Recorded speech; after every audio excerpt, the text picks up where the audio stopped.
Bienvenidas y bienvenidos a un nuevo capítulo de este ciclo que hemos dado por llamar Nuevos Consensos. Un ciclo en el que debatimos con economistas, con colegas, sobre algunos temas que para nosotros y nosotras son urgentes. Estamos grabando esto un viernes, a 2 días antes de las elecciones medio término en Argentina, sin saber qué puede pasar la semana siguiente, pero hablando de cosas que van más allá de la semana siguiente y que para nosotros son urgentes, que tienen que ver no con el día a día y lo que va haciendo Javier Milei en el gobierno, que es mucho y nos da para hablar a cada hora de algo distinto, sino con el programa alternativo, que es lo que se podría hacer en Argentina y no se está haciendo, y hacer debatir a la heterodoxia en sus distintos espacios sobre temas no saldados, sobre aprendizajes de la gestión, porque la heterodoxia económica en Argentina lleva un tiempo también en la gestión pública, aunque ahora no lo esté, discutir sobre temas que son difíciles y también temas sobre los que incluso la derecha o la ortodoxia económica en Argentina se posó, se agarró porque estaban vacantes, ¿no? Para nosotros esa conversación es importante. Hay además nuevos temas que no han sido abordados y que hay que construir agenda ahí también. Y además porque creemos que salir del diagnóstico constante, que es algo que podemos hacer y hacemos los y las economistas todo el tiempo en los medios de comunicación, nos hace también conversar de otra forma con el presente, ¿no? Con propuestas y no simplemente quedándote, tratando de aferrarte a las cosas como eran hasta ahora, ¿no? Estamos bastante convencidas de que esa conversación se hace además entre actores y actoras de distintos espacios que hablan con el sector productivo, que pasaron por los gobiernos y saben lo que es la gestión pública y cruzando miradas. No solamente no se agota acá en este streaming ni en un centro cultural y en un espacio chiquitito, sino que es una conversación que tiene que ser lo más grande posible. Yo soy Lucía Sirmi, en Futuros Mejores venimos haciendo esa conversación y nos sumamos a este espacio porque queremos que esa conversación sea cada vez más grande. En el capítulo de hoy tenemos además dos personas que son que tienen mucha referencia, que son muy referentes. Esto córtamelo porque me lo... tenemos en este capítulo a dos personas con mucha incidencia, no solo en la agenda económica, sino en la opinión pública sobre la economía argentina y también en la discusión que se da hacia adentro de los espacios de economistas y de profesionales en el tema, que tienen además la particularidad que no solo conectan con la teoría, con la universidad pública, sino también con la práctica, con la experiencia, haber pasado por el Estado Nacional en distintos cargos. Así que hoy nos acompañan Emanuela Gis y Matías Culfas, y como siempre vamos a hablar de moneda, de crecimiento, desarrollo y del rol del Estado. Y para ir al primer tema, que es la discusión, el talón de Aquiles de la Argentina, que es la moneda, el dólar, la deuda, y que es además el epicentro y esa agenda hoy y todos los días para la Argentina, le doy la palabra a mi compañero Gonzalo. Bueno, ¿qué tal? ¿Cómo están? Uno de los temas que venimos charlando en los programas anteriores tiene que ver con la moneda. Tenemos una moneda que ha perdido una de sus funciones centrales, que es ser reserva de valor. Los argentinos elegimos el dólar para ahorrar. Y esto que si bien desde lo individual es absolutamente racional, por la inflación, por la inestabilidad macroeconómica, porque sistemáticamente apostar al peso ha sido una mala decisión, en el agregado es un problema. En el agregado terminan siendo magnitudes que muchas veces, o en el mercado oficial o en el mercado paralelo, terminan generando distorsiones y terminan generando tensión y contribuyen con esta inestabilidad macroeconómica. La primera pregunta que tenía para hacerles, ¿cuán relevante ven este tema de la moneda, de que la moneda haya perdido esa función de reserva de valor, para explicar un poco la dinámica macroeconómica argentina? Arranco yo porque me miraste. Bueno, primero gracias por la invitación. Es un placer compartir la mesa con colegas que estimo y respeto.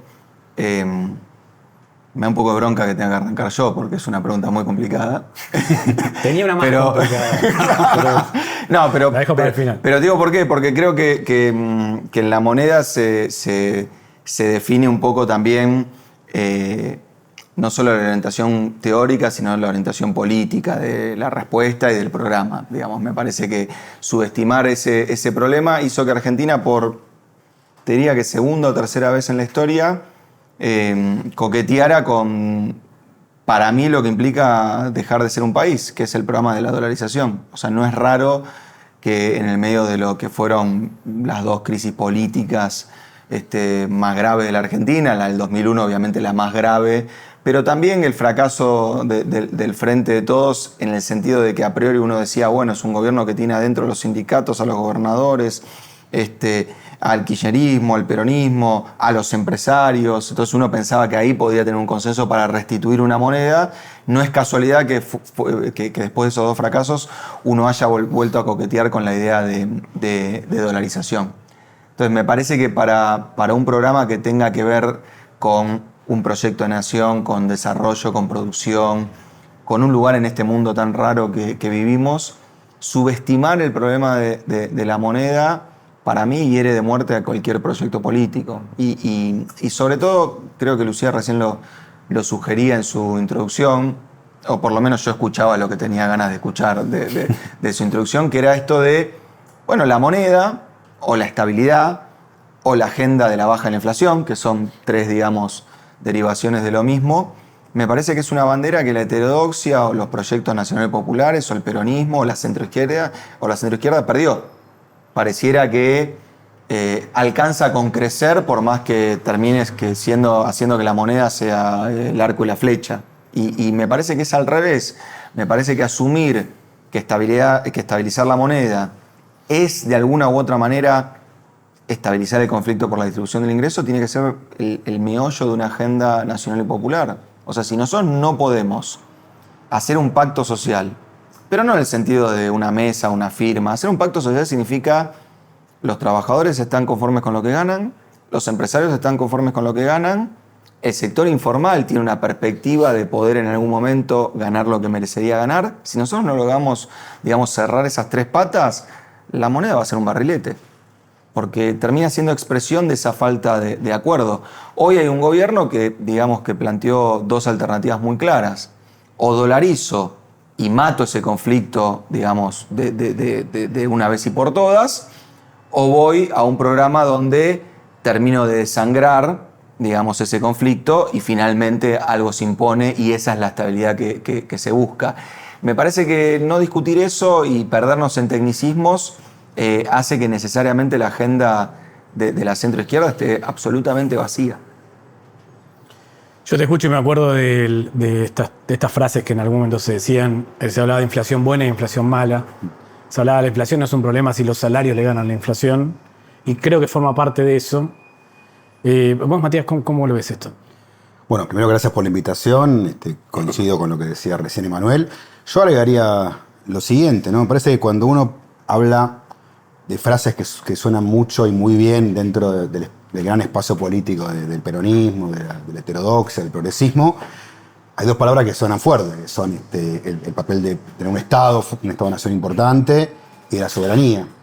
Si uno dijera, bueno, hagamos una lista de las cosas que son clave dentro de estas dos variables, probablemente en la militancia no aparezca la idea de la moneda. Y la moneda es un elemento clave de lo que es un Estado-nación, de lo que significa ser un Estado soberano.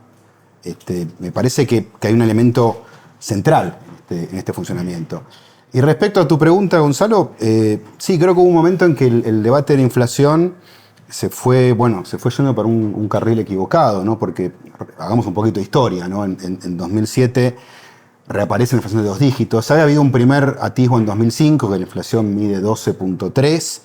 En 2006 baja a 10% de manera un poquito forzosa. Y ya en 2007 la inflación se acomoda en 25%, que por supuesto, a la luz de lo ocurrido después, mucha gente dice, bueno, firmo 25% de inflación. Y la verdad que no está bueno, no es que ningún país del mundo tiene 25 puntos de inflación. Me rectifico.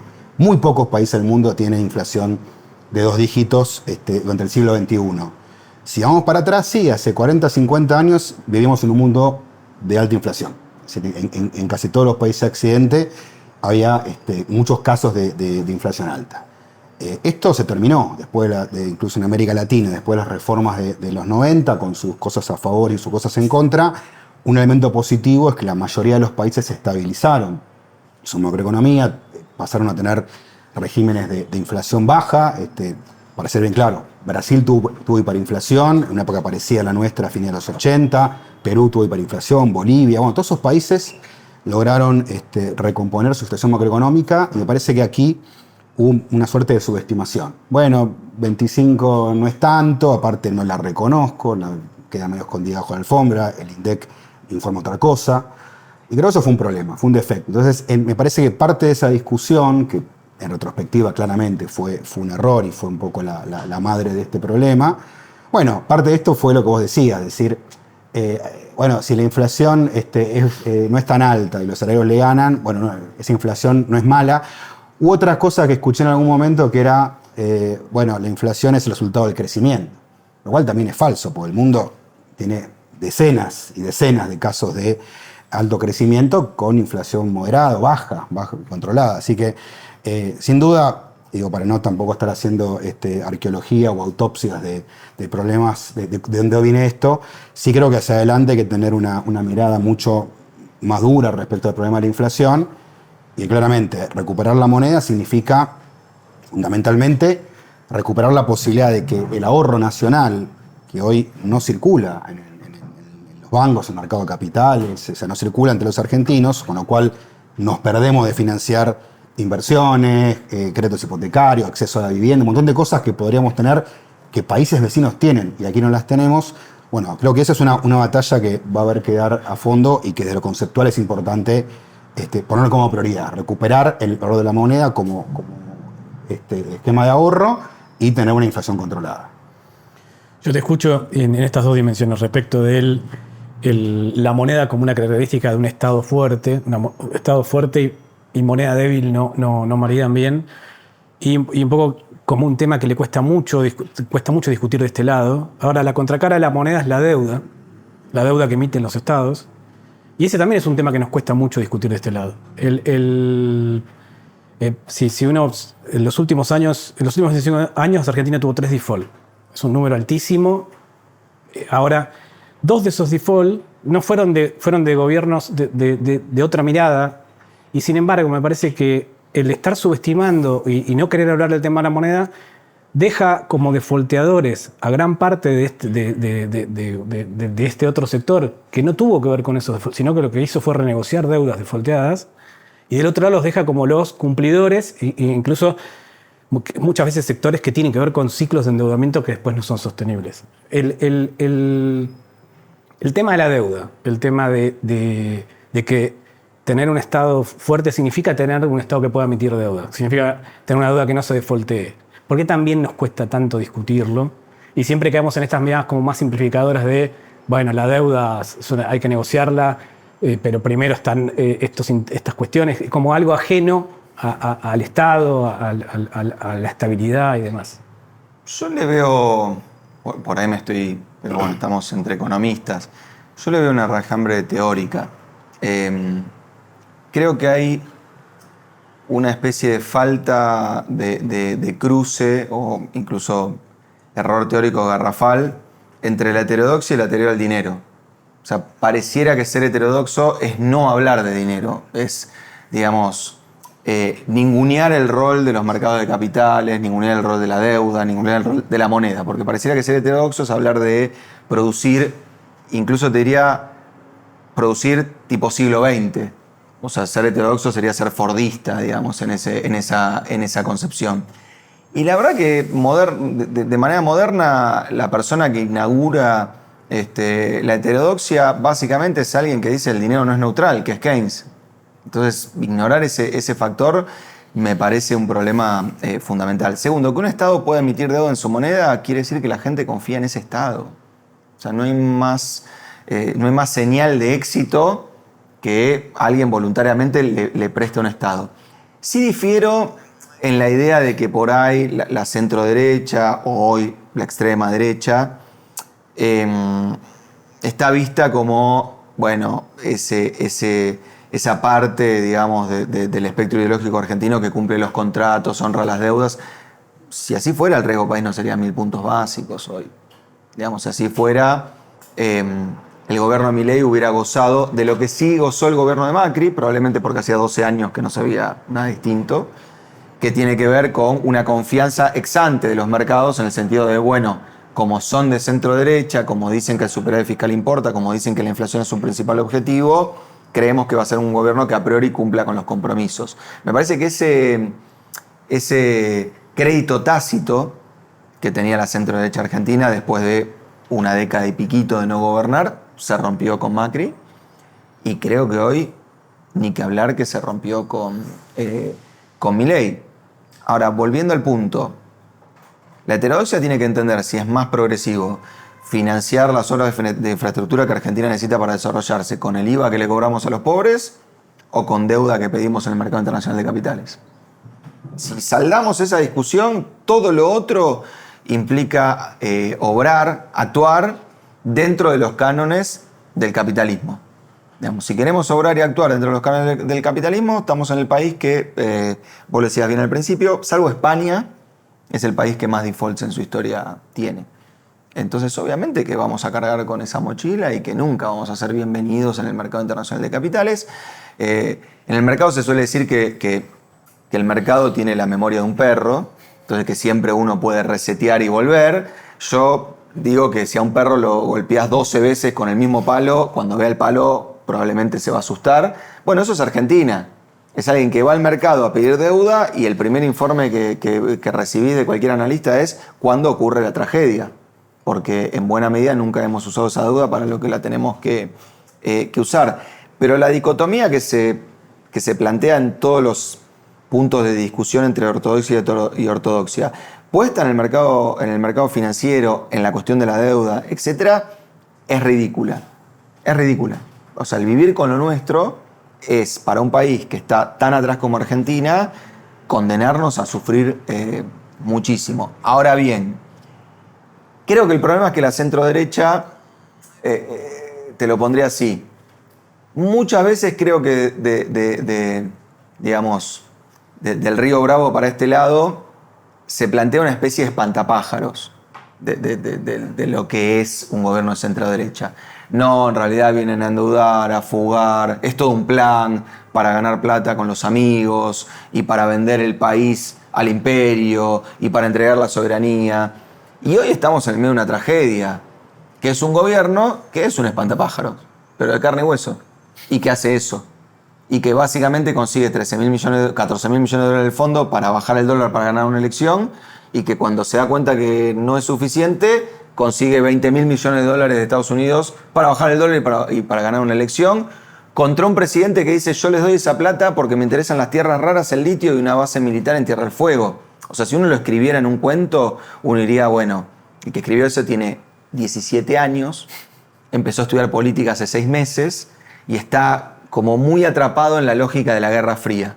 Buenos y malos. Claro. Bueno, pero ese es el mundo en el que estamos. Entonces me parece que el problema de este lado del Río Bravo es no caer en la tentación de que como el otro es muy malo, y eso valida nuestros errores.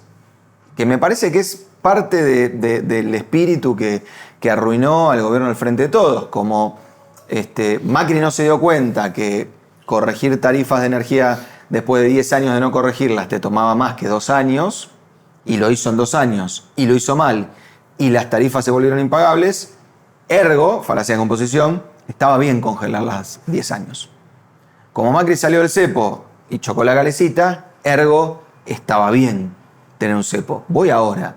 Sí, como Milei dice que voy a pagar la deuda a toda costa. Bueno, o como ahora Milei. Lo que hay que hacer es no pagarla. Yo veía el tuit de Macri antes de ayer, creo, ¿no? Como Milei puso todos los cañones para bajar la inflación y de repente nos damos cuenta que baja el consumo de carne, baja el consumo de leche, baja el consumo de manteca, ergo estaba bien no preocuparse por la inflación y fomentar el consumo. No, digamos, que el otro sea un energúmeno, no te transforma a vos en un tipo inteligente. O sea, podemos estar en la tragedia de que están discutiendo 2 energúmenos. Salvo que uno dice blanco y otro dice negro. Entonces me parece que la tentación de transformarse como en el espejo invertido del otro arruina cualquier posibilidad de que Argentina avance. Ahora, yo los escucho y pienso, porque hablando con economistas recientemente de la heterodoxia, me da la sensación que un poco se va saldando esto de, la centralidad de la moneda. ¿Vos decís? Sí. Sí, son muchos espacios que no se hablan entre sí, pero son muchos, que empiezan a hacer esos consensos de temas que antes no estaban. Eso para mí está pasando. Lo que es difícil es cuando vas a la parte propositiva. Veo caras de desacuerdo. No, yo no lo sé. Después no voy a entrar en detalle porque no. No, sin nombres, sin nombres. Pero quiero decir, me parece que un poco se va avanzando en eso. Lo que sí pasa es que cuando uno va al plano propositivo, ¿no? Bueno, el programa alternativo, primero que estas experiencias, ya te vas quedando como sin política comparada, ¿no? Porque no tenés como otras experiencias de otros países de las que te puedas agarrar para decir, bueno, voy a estabilizar mi moneda de forma heterodoxa sin los mismos costos sociales que tiene mi ley, voy a hacer otra cosa. Te va quedando poca experiencia porque tu problema empieza a ser demasiado único, ¿no? Entonces, un poco llevarlos a ustedes a ese plano propositivo. Sé que es un ejercicio dificilísimo y más en este tema que es una montaña rusa. Sobre todo también para hablarle a esas personas interesadas o que miran de una perspectiva crítica a la deuda y te preguntan, bueno, ¿qué hay que hacer? ¿Hay que defaultear? ¿Por qué sí, por qué no? ¿Y qué impacto tiene socialmente? ¿Y qué otra cosa, qué otro camino alternativo, qué otro vínculo se podría construir con la deuda? Con el dólar, con esa triada, ¿no? Porque finalmente es como una triada, dólar, inflación y deuda en Argentina. Yo te diría que... No iba a haber preguntas fáciles. No, pero está bien el punto. A 10.000 pies de altura me parece que la respuesta sí es fácil. Por supuesto, después podemos entrar en tecnicismos y qué sé yo. Pero por lo menos mi opinión, entendiendo que, digamos, yo soy muy reacio a pensar que Argentina está donde está porque justo da la casualidad que todas las personas que elegimos como presidente son o poco inteligentes o cortoplacistas o no sé qué. Me parece que hay algo, que no es que hay algo en el agua, viste que esa es la otra explicación, que hay algo en el agua que nos vuelve adictos al dólar y qué sé yo. Me parece que la explicación es que en un país con mucha inflación, estancado hace mucho tiempo, la gente pide resultados rápidos. Y los gobiernos, al intentar generar resultados rápidos en un país que viene roto, choca con las mismas restricciones todo el tiempo.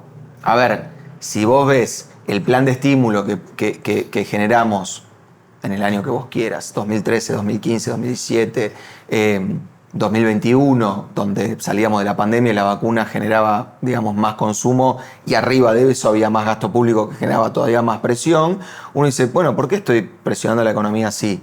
Bueno, tal vez es porque la gente dice, che, yo hace 10 años que vengo estancado, sin consumir, etc. Entonces, ¿qué creo que necesita un plan de estabilización? Te diría 3 cosas. Un estadista, un macroeconomista y un ministro de producción. Tal vez en esta sala haya 2 de 3. ¿A dónde voy? Voy a esto. Vos necesitas un estadista porque necesitas que alguien le diga a la gente la verdad. Que es que en los primeros 3 años de un nuevo mandato o de un plan de estabilización, nada bueno va a pasar. Y creo que eso no lo tenemos hace un montón de tiempo. Digamos, desde que Macri dijo yo voy a seguir con lo bueno y voy a cambiar lo malo, desde que Alberto dijo yo voy a pagar jubilaciones con las LEVAX, o desde que Milei dijo yo voy a dolarizar y el ajuste lo va a pagar la casta, tenemos presidentes que lo que le están transmitiendo a la sociedad es esto en 6 meses se arregla y vos volvés a consumir. Y lo que sabemos los macroeconomistas es que con suerte la estabilidad es algo que empezás a ver en el año 3 de un programa de estabilidad. ¿Cuál es el problema del año 3 de un programa de estabilidad? Que hoy lo estamos viendo en el año 2 de un engendro de estabilidad. Que si el ministro de producción no hace que en ese año vos estés produciendo más, todas las magias del programa de estabilización, que al final del día son puentes sociales y financieros que te permiten aplacar la puja distributiva y las angustias de corto plazo que tiene un país, si vos no estás produciendo más al tercer año, entras en el mismo problema. Digo, un nuevo gobierno podría decir, gente, necesito 3 años de gracia para el pago de deuda. Quiero respetar los contratos, no tengo plata, necesito 3 años de gracia. A los 3 años de gracia más vale que estés produciendo más. Respecto de la gente, vos podés decir, che, yo en 3 años puedo tener una inflación de 1 dígito. Hoy casi llegamos a una inflación de dígito para estándares argentinos, ¿no? Casi llegamos a 20 y pico anualizado. La pregunta es, en ese plan de desinflación, ¿de qué van a trabajar las personas que se quedaron sin trabajo a la mano de la mano de la apertura comercial en los conurbanos de Gran Santa Fe, Gran Rosario, Gran Buenos Aires, Gran Mendoza? No sabemos. O sea, hoy estamos en un país donde Buenos Aires rompió 44.000 empleos registrados y Neuquén, de la mano de Vaca Muerta, generó 8.000. O sea, hay un desfasaje entre las cosas que el mundo nos pide y las cosas por las cuales el mundo, hoy nos damos cuenta, nos quiere comprar, y la necesidad de darle empleo a nuestra población, que es dramático ese desfasaje. Entonces, si vos podés lograr que un estadista le diga a la gente, aguanten 3 años, podés lograr que un macroeconomista en 3 años te meta en una inflación de 15%, que sería, ahí sí, para el Nobel, En el año 3, no le vayan a preguntar al macroeconomista de qué va a trabajar la gente en el conurbano porque no va a saber dar respuesta porque no ese es su rol. Ese no es su rol. Entonces, si no tenés un programa productivo que te permite decir, bueno, no sé, vamos a hacer España. Olvídate, va a ser construcción, turismo y no sé qué cosa. No, vamos a hacer... Si no tenés eso en la cabeza, que de vuelta, el primer día con inflación de 200%, dólar que es un barrilete, el programa productivo parece un chiste. Ahora, en el año 3... Si alguien acierta en términos de un programa de estabilización, no tener el programa productivo es tener que ir a pedir un rescate a Estados Unidos. Matías. Son dos cosas, ¿no? Primero, respecto a esta suerte de dicotomía que planteaba Manuel sobre que plantea un energúmeno, no te convierte en inteligente. Me vino un poco a la mente el recuerdo de esa vieja frase de Perón que el peronismo la repite mucho, ¿no? Que no es que seamos buenos, sino que los demás son muy malos. Y yo creo que esa es una de las cosas que hay que cambiar. Era una frase muy buena de época, pero muchas veces creo que el peronismo se conforma con eso, ¿no? Con ser menos malo que los malos. Y eso es algo realmente que creo que incide en esto, ¿no? Bueno, podemos qué hacemos, hay que llegar y podemos qué plan implementamos. Entonces, la primera cuestión me parece que es tener otra forma de abordaje de la cuestión macroeconómica. Es decir, tener una moneda estable, que sea reserva de valor, que sirva para ahorrar, tener una economía con baja inflación, tener una economía que también genere los incentivos para la producción, o son temas que hay que discutirlo seriamente, ¿no? No se resuelven así de un día para el otro y así nomás.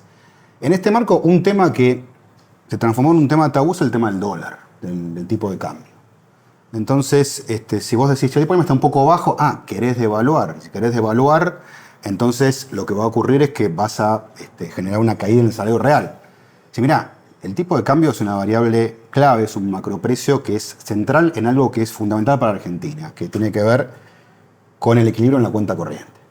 Si vos tenés un desequilibrio estructural en la cuenta corriente, recurrentemente vas a caer en crisis externa o vas a tener que pedir prestado no para financiarte la infraestructura que necesitas, sino para estar supliendo esos agujeros.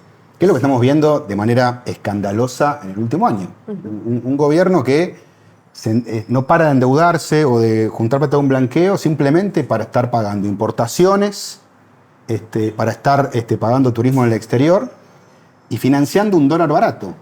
Que creo que es el peor combo, ¿no? Yo digo, dólar barato más apertura es realmente un camino al industricidio.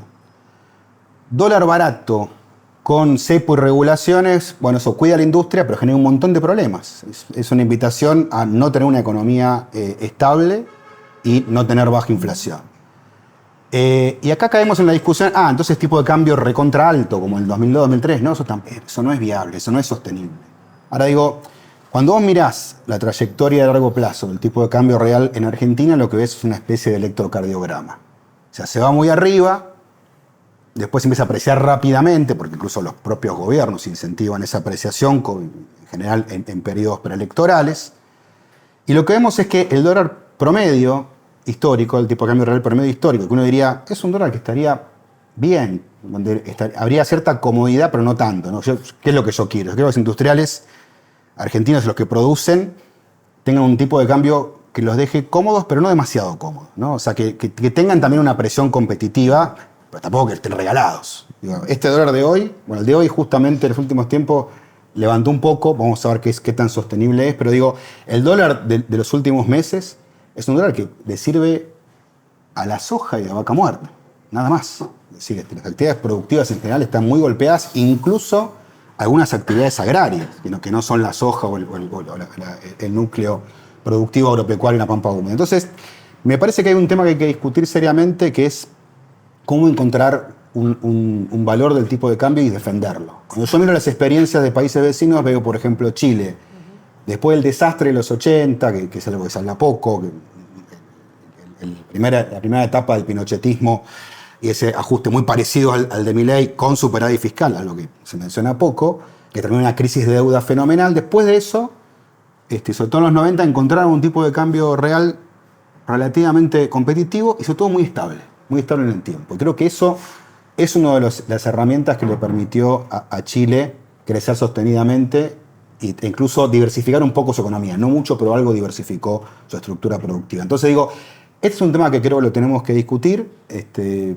Obviamente no quiero entrar en más detalles técnicos, pero sí creo que tipo de cambio real, la discusión fiscal que no la tratamos, pero que también es un tema importantísimo, es decir, obviamente, si Argentina un día recupera el acceso a los mercados de crédito, ojalá que ocurra, y ese acceso al crédito, esas tasas sostenibles, razonables, bueno, podés tener déficit fiscal y usarlo bien, usarlo para financiar infraestructura, que te mejora la competitividad, usarlo para financiar obras de desarrollo, industria, etc.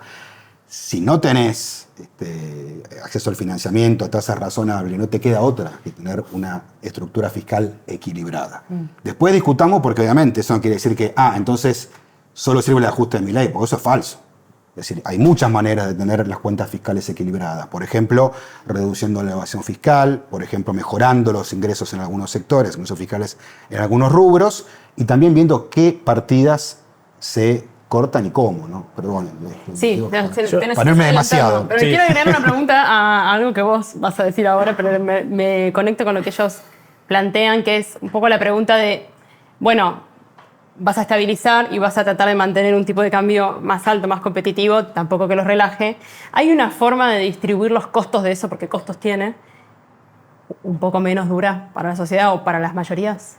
¿Hay algunas cosas, en el pasaje a precios de cada devaluación o en lo que sea que quieras hacer para estabilizar, distinto a lo que está haciendo hoy Milei, que uno podría pensar en esa estabilización que tiene una parte dura, pero puede cambiar los actores de esa parte dura? Ya te sumo costos. Sí, en esta idea de necesito 3 años. En esos 3 años necesito acumular reservas. Para acumular reservas vas a crecer menos o no vas a crecer. Entonces, ahí hay una elección. La mayor parte de los países acumulan reservas, aunque es un mal negocio, entre comillas. Ahora, en esta cosa de son 3 años, necesitamos 3 años en los cuales tener esas condiciones necesarias para después poder empezar a que sea la estrella del gobierno, el ministro de Desarrollo Productivo y no el macroeconomista.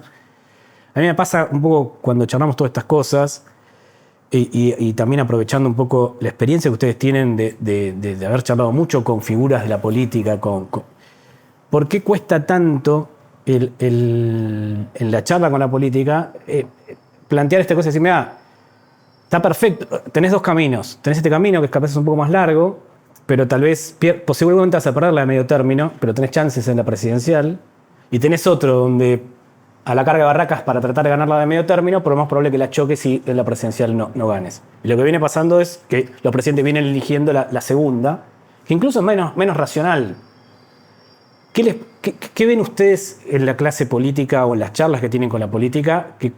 ¿Por qué cuesta tanto elegir el camino, si se quiere, hasta más racional?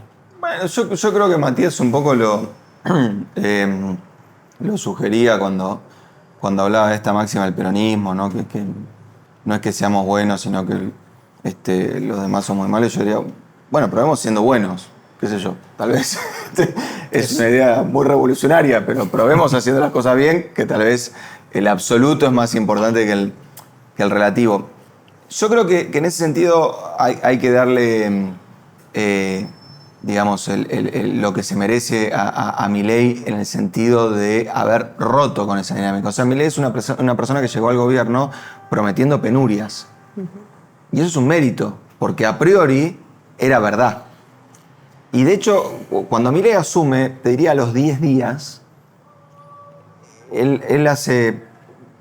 De hecho, creo que fue, mira, me acuerdo porque fue muy, muy, muy exótico. Creo que fue un vivo de Instagram desde la Casa Rosada, una cosa así filmada con el celular.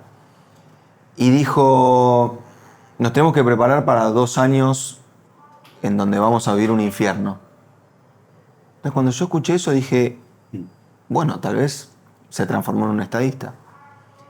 Y a los 40 días empezó con los brotes verdes, el pedo de buzo, lo peor ya pasó, y qué sé yo. Entonces, sí creo que hay una falencia en la clase política respecto a lo que decía Matías. O sea, porque vos necesitas encontrarte con un estadista que diga, miren, conmigo van a estar peor que con el anterior. O sea, aquello para lo que yo lo llamé, es para en el corto plazo estar peor que como estábamos antes, para después, etcétera. Tal vez creo que un poco el problema de la clase política es que subestima a su propia población. O sea, me parece que ningún argentino en su sano juicio dice, no, esto en 10 minutos lo arreglás. Viven acá, digamos, no es que llegaron acá de paseo y dicen... Sí, ganó Milei con el discurso de la penuria. Claro, pero a ver, cuando yo hablaba del programa macroeconómico de la producción, a lo que me refería es, la gente también lo sabe en su experiencia diaria. Vos ponle que te pones un kiosco acá enfrente de un kiosco que ya está consolidado. ¿Cuál es tu forma de instalarte en el mercado? Y tenés que vender más barato que el de al lado. Ahora, el de al lado dice, este está vendiendo a pérdida, porque yo hace 10 años que estoy en este negocio y sé que los caramelos valen 10 pesos y este lo está vendiendo a 8. ¿Cuál es la forma donde el nuevo se come al viejo? Si ese periodo donde vos vendés a 8, lo usás para mejorar tu productividad, para hacerte más productivo, más inteligente, más eficiente, etc. Y cuando llega el momento donde decís, mirá, no podemos poner más 2 mangos por caramelo de pérdida, tenemos que vender a 10, ese día sos más productivo que el de al lado. Devaluar es eso. Devaluar es el primer día hacerte más barato que el de al lado. ¿Para qué? Para comerle el hígado. No para apreciarte en 10 minutos y volver a la joda. Ahora, ¿cómo se hace más productivo un kiosco? Probablemente es más fácil. ¿Cómo se hace más productivo un país? Es un poco más difícil. Ahora, si vos tenés un presidente cuyo, digamos, esquema de incentivos es, si no gano la de medio término estoy muerto, y si el otro gana, mi forma de ganarle es romperle el gobierno, que son estas declaraciones de Macri, le voy a pagar los fondos buitres. Alberto, voy a usar las LEVAX para pagar las jubilaciones. Milei, el peso es excremento. O sea, la idea de ganar es romperle los últimos 3 meses al otro gobierno. Es imposible estabilizar este país. Por eso, cuando yo veo a Milei tratando de estabilizar en una solución de esquina, soy yo o el comunismo, lo único que va a pasar en eso es que en el primer pozo el país va a volver a estar en un esquema de inestabilidad porque el otro va a decir, ahora viene el comunismo, porque me conviene para que vos pierdas y yo gane. Entonces, realmente cuando uno habla de un problema de inestabilidad económica de la característica argentina, no puede obviar la política. No puede pensar que esto está mal porque la tasa de interés le faltan 2% para que el break-even con el tipo de cambio quede. Evidentemente, los argentinos, en términos económicos, estamos en una protoguerra civil, donde 4 años gana el capital y 4 años gana el trabajo. Si lo queremos mirar para adelante, es bastante claro. Digamos, la verdad que lo más triste de esto es que se hizo real el desafío de Cristina. Armen un partido y ganen las elecciones. Aquellos que habían sido afectados en su distribución del ingreso por las retenciones. Bueno, armaron un partido, ganaron las elecciones y antes de que ese partido asumiera, ¿qué hizo? Bajó las retenciones. Primera medida de Macri antes de asumir. Perdió, viene la revancha, entonces las retenciones vuelven al máximo. Perdió, viene la revancha, entonces se eliminan las retenciones. Entonces, en esa puja distributiva que nos tiene como pelotita de flipper, digamos, rebotando de pared en pared, o vos apostás a, en términos políticos, destruir al otro, y que entonces esa puja distributiva se salde porque el otro desaparece en términos políticos, o apostás a un arreglo donde seguramente no serán retenciones 0, ni serán retenciones 35%, independientemente si la soja vale 500 o 100, y encontrás un camino más tedioso, más largo, pero más sostenible. Tal vez yo soy muy nórdico para un país muy cortoplacista, pero me parece que lo que necesitamos es un estadista que lleve a la población a estirar un poco el horizonte y a entender que, de vuelta, hablando en serio, los gobiernos no son máquinas de dar buenas noticias. Y me parece que la clase política argentina se ha transformado en como una necesidad de dar buenas noticias todos los días. Bueno, creo que acá está el meollo del asunto. Porque también la pregunta que uno se puede hacer es, ¿qué pasa en Chile, en Brasil, en Uruguay? No hablemos de Perú, porque es un caso aparte. ¿Qué pasa? Ahí no hay discusiones políticas, no hay tendencias ni pulsiones cortoplacistas. Se llevan bárbaros, se quieren todos. La verdad que no es así. Cuando uno ve los debates electorales, las pujas que hubo a nivel político, ni hablar lo de Brasil, ¿no? Que terminó incluso en un impeachment a Dilma Rousseff, el avance de Bolsonaro. La verdad que lo que uno encuentra también es que hay disputas. Sin embargo, creo que estos países que acabo de mencionar, bueno, lograron construir algún núcleo de coincidencias básicas donde, por izquierda o por derecha, por donde guste verlo, algunas cosas no se tocan. Vos ves a la izquierda chilena y bueno, la inflación baja y la democracia no se discuten. Digo esto porque entonces llegó Boric, un presidente nuevo, que va a terminar su mandato, que yo creo que tiene muchas cosas positivas para rescatar. También creo que tuvo dificultades, no consiguió hacer muchas reformas estructurales, pero también hay cosas para destacar. Ahora, cada vez que apareció este tema, dijo, no, la inflación es un tema que yo no voy a descuidar. La inflación baja, controlada a raya. Venezuela es una dictadura. Acá cuando empezamos a discutir Venezuela empiezan las volteretas, ¿no? Me voy un poquito de tema, pero digo, hay cosas que me parece que están más claras, ¿sí? Y en Brasil, aún con las dificultades, ¿no? Porque la verdad que el manejo macroeconómico está sujeto a una gran tensión, pero bueno, han sido extremadamente cuidadosos con el manejo de la inflación. Es una economía en la que el ahorro y el crédito han crecido sustancialmente, es decir, tienen un montón de dificultades. Creo que ningún país de América del Sur uno lo puede poner como un gran modelo de desarrollo, no lo es. Sí, algunos han crecido y casi todos han crecido o han tenido un mejor desempeño que Argentina, sobre todo en los últimos 10 años, ¿no? Entonces me parece que hay una cuestión. Entonces, ¿qué pasa acá? Porque el político argentino tiene un ADN cortoplacista. Bueno, creo que sí hay que repensar en ese sentido un esquema de reglas de juego. Porque incluso en Argentina la realidad es que hay alternancia. Cada vez que se acusa a uno de autoritario o lo que sea, digamos, a Cristina ha sido acusada 1000 veces de autoritaria. Podrán no gustarle los modos, pero cada vez que perdió, entregó el poder, se cayó, se fue. Acá no hubo ningún atisbo de falta de cumplimiento de las reglas del juego democrático. Ahora, me parece que lo que está faltando es un estadista o varios estadistas que se pongan de acuerdo, de dirigentes políticos que logren entender que hace falta eso. Es decir, mira, no son muchos, ¿no? Son 4 o 5 puntos. ¿Qué hacemos con el Banco Central? ¿Qué hacemos con la política monetaria? ¿Qué hacemos con la política fiscal? ¿Prohibimos el financiamiento monetario del sector público? Ok, también prohibamos el endeudamiento externo en moneda extranjera a lo pavote, porque también en general la derecha critica al peronismo populista por los excesos que los ha cometido, sin lugar a dudas, en la emisión monetaria para financiar el tesoro.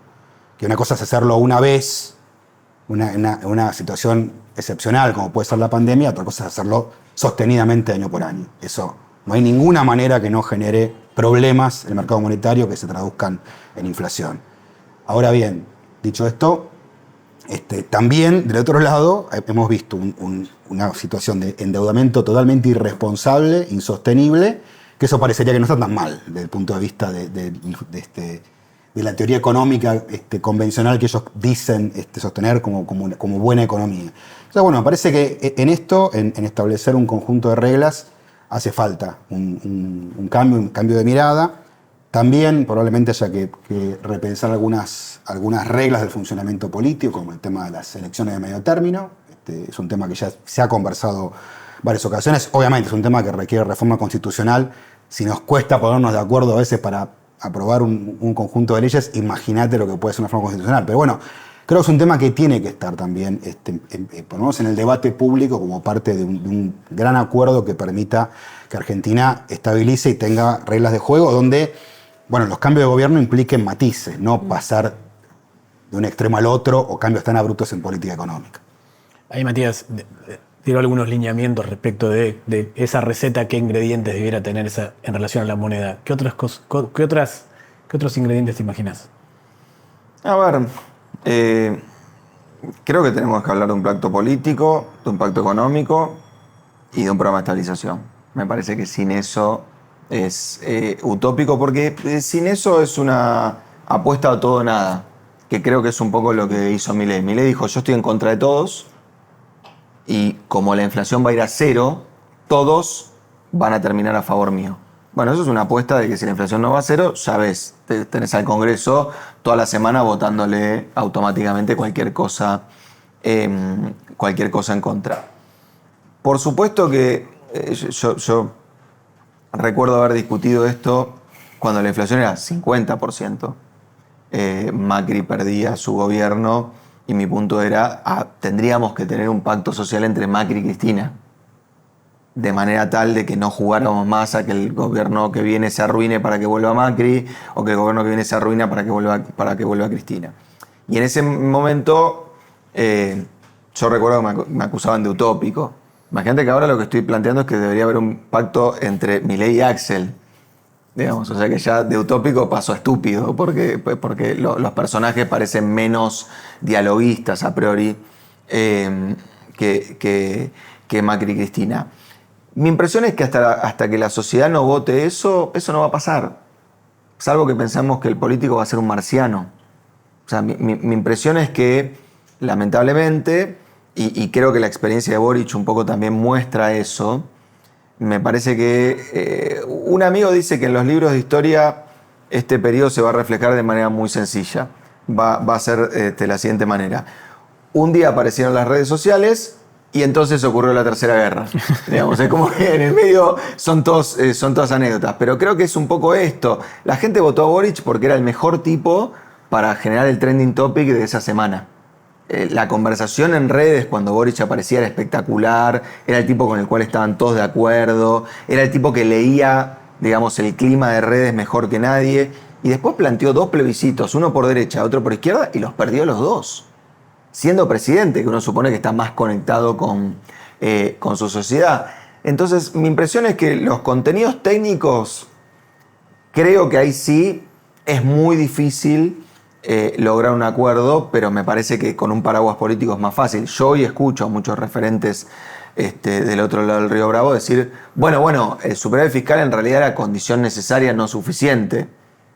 Mi punto sería, la primera vez que te escucho en 15 años decir eso, porque antes el superávit fiscal era condición necesaria, suficiente, sine qua non, todo lo que le querramos agregar. Creo que hoy está bastante claro que si vos no tenés una política cambiaria razonable, una política monetaria razonable y una política fiscal razonable, y esas 3 políticas interactúan entre sí, pongamos el tipo de cambio en 3.000 pesos y metamos 5 puntos de déficit fiscal, también choca. Sí, claro. En cambio, Milei, que eligió 2 puntos de superávit fiscal, tipo de cambio en 1.000, también choca.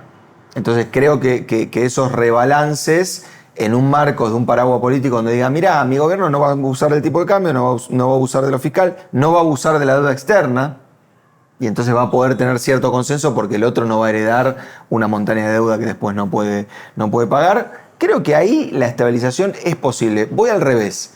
Los macroeconomistas en la región resolver problemas inflacionarios de 2 dígitos saben cómo hacerlo. Pues si no, parece que estamos ahogados en un vaso de agua. O sea, yo digo, agarrá al ministro de Finanzas más pelotudo de toda la región y te juro que Argentina la arregla. Pero necesita un paraguas político. Si el presidente dice, no, capo, mañana 10% de crecimiento, inflación 0, pues si no nos vamos en helicóptero, bueno, eso no se puede. Entonces creo que obviamente el ministro de Economía trabaja para el presidente. El presidente le dice, dale. Algunos lo hacen mejor, otros lo hacen peor, algunos lo hacen emitiendo pesos, otros endeudándose en dólares. Pero la presión viene de un lado que, insisto, no es que nuestros macroeconomistas son más idiotas que los uruguayos. No pasa eso. Ahora, ustedes 2 hablan constantemente con los sectores productivos, ¿no? ¿Cuánto de ese entendimiento, de ese pacto, de ese lugar crítico de partida hay en el mundo de la producción y en el empresariado nacional? Yo creo que poco, pero porque me parece que, de vuelta, la política define el esquema de incentivos. O sea, nosotros estamos, digamos, por ejemplo, ahora que hubo un cambio tan drástico de reglas, ¿no? Uno diría, bueno, ¿qué pasó en Argentina? Todos los empresarios que crecieron al calor de la protección arancelaria, comercial, paraarancelaria, inflación alta, tasas bajas, etc., desaparecieron, se mudaron de país y vinieron otros que saben crecer en contextos de apertura comercial, tasa de interés alta, este tipo de cambio planchado. No, son los mismos, a los cuales les cambiaste los incentivos y entendieron que es negocio cerrar una fábrica y en vez de tener esa fábrica importar 4 containers.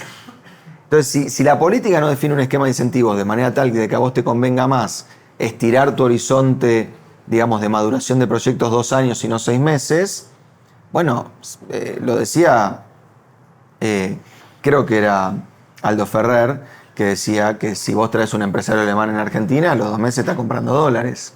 Entonces, si no cambiamos el esquema de incentivos, pensar que de la clase empresarial va a surgir ese liderazgo para mí es utópico. Ojalá tuviéramos empresarios que se preocuparan más por el mediano plazo, por las condiciones de desarrollo de Argentina.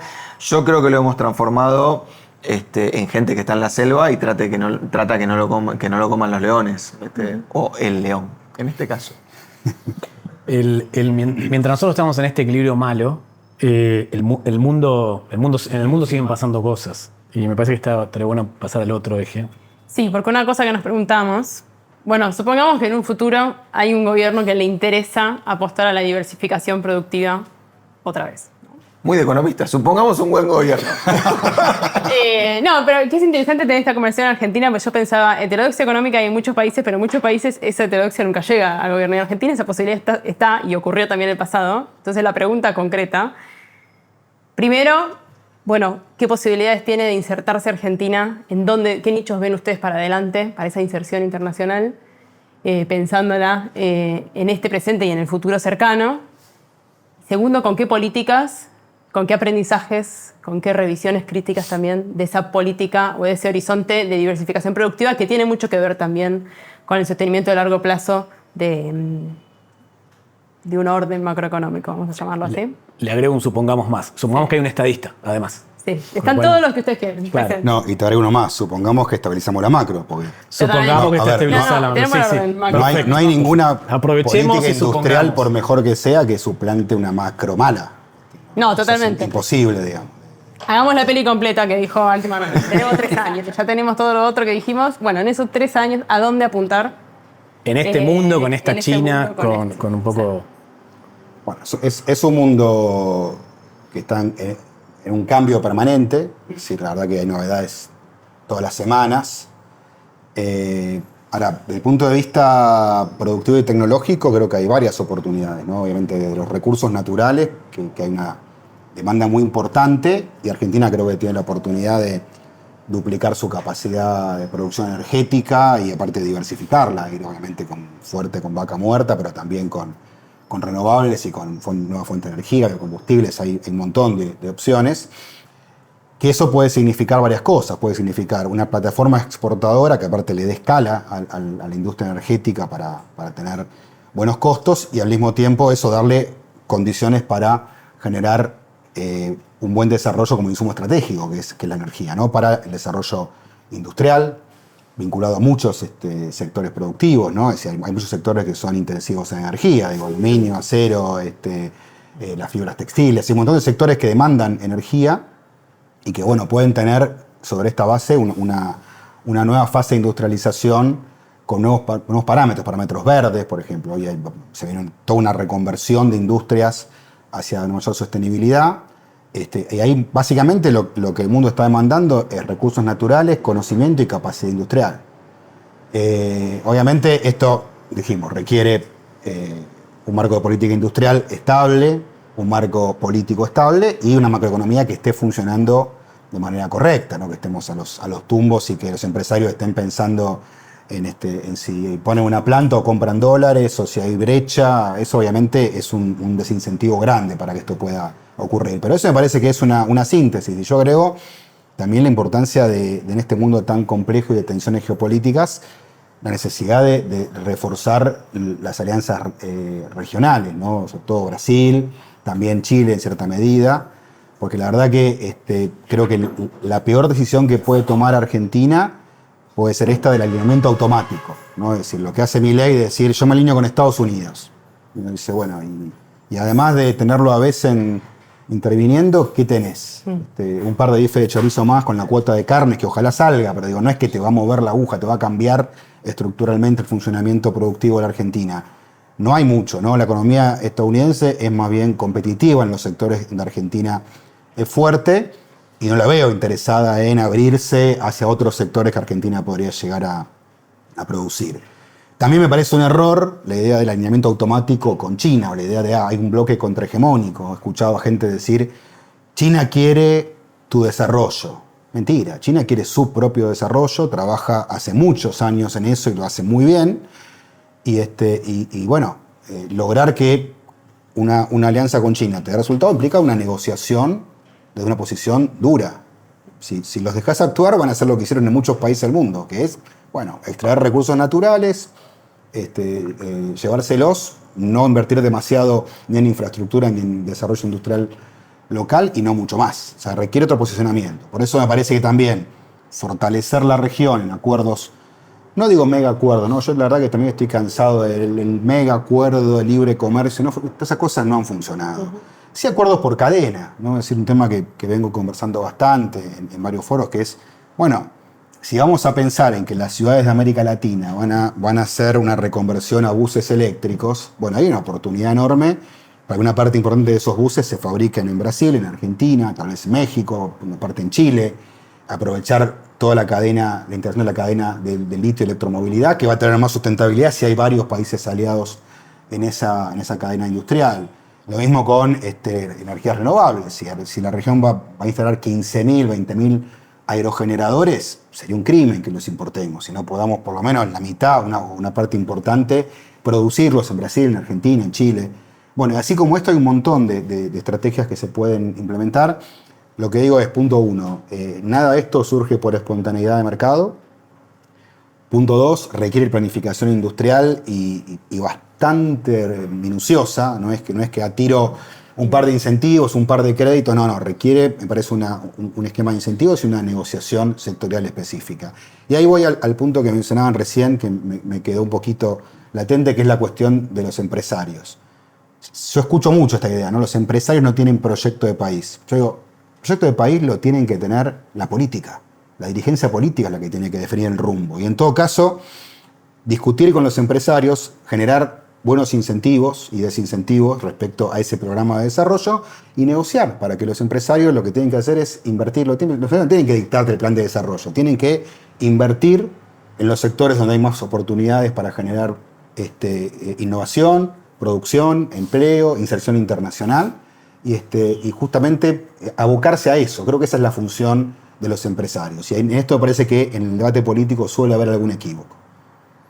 Emanuel, no vale decir que llegamos al año 3 y el macroeconomista ya no hace más nada, sino que ¿cómo lo ves esto? Creo que sí, ¿eh? No, en serio, creo que... A ver, el estrellato que tenemos los macroeconomistas en Argentina habla de nuestras falencias, no de nuestro éxito. O sea, si uno hace el ejercicio y se fija la cantidad de seguidores que tiene un Larry Samer, un Blanchard, un no sé qué en Twitter, te juro que es menos que un opinólogo de economía de Argentina.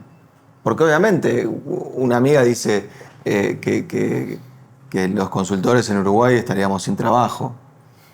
Y la verdad que no, estaríamos evaluando proyectos, que por ahí es más lo que hace un economista que estar todo el tiempo opinando de cómo se baja la inflación. No existe esa profesión en el mundo. O sea, no hay en Colombia 70 referentes de cómo estabilizar la macroeconomía colombiana, simplemente porque ya está estable.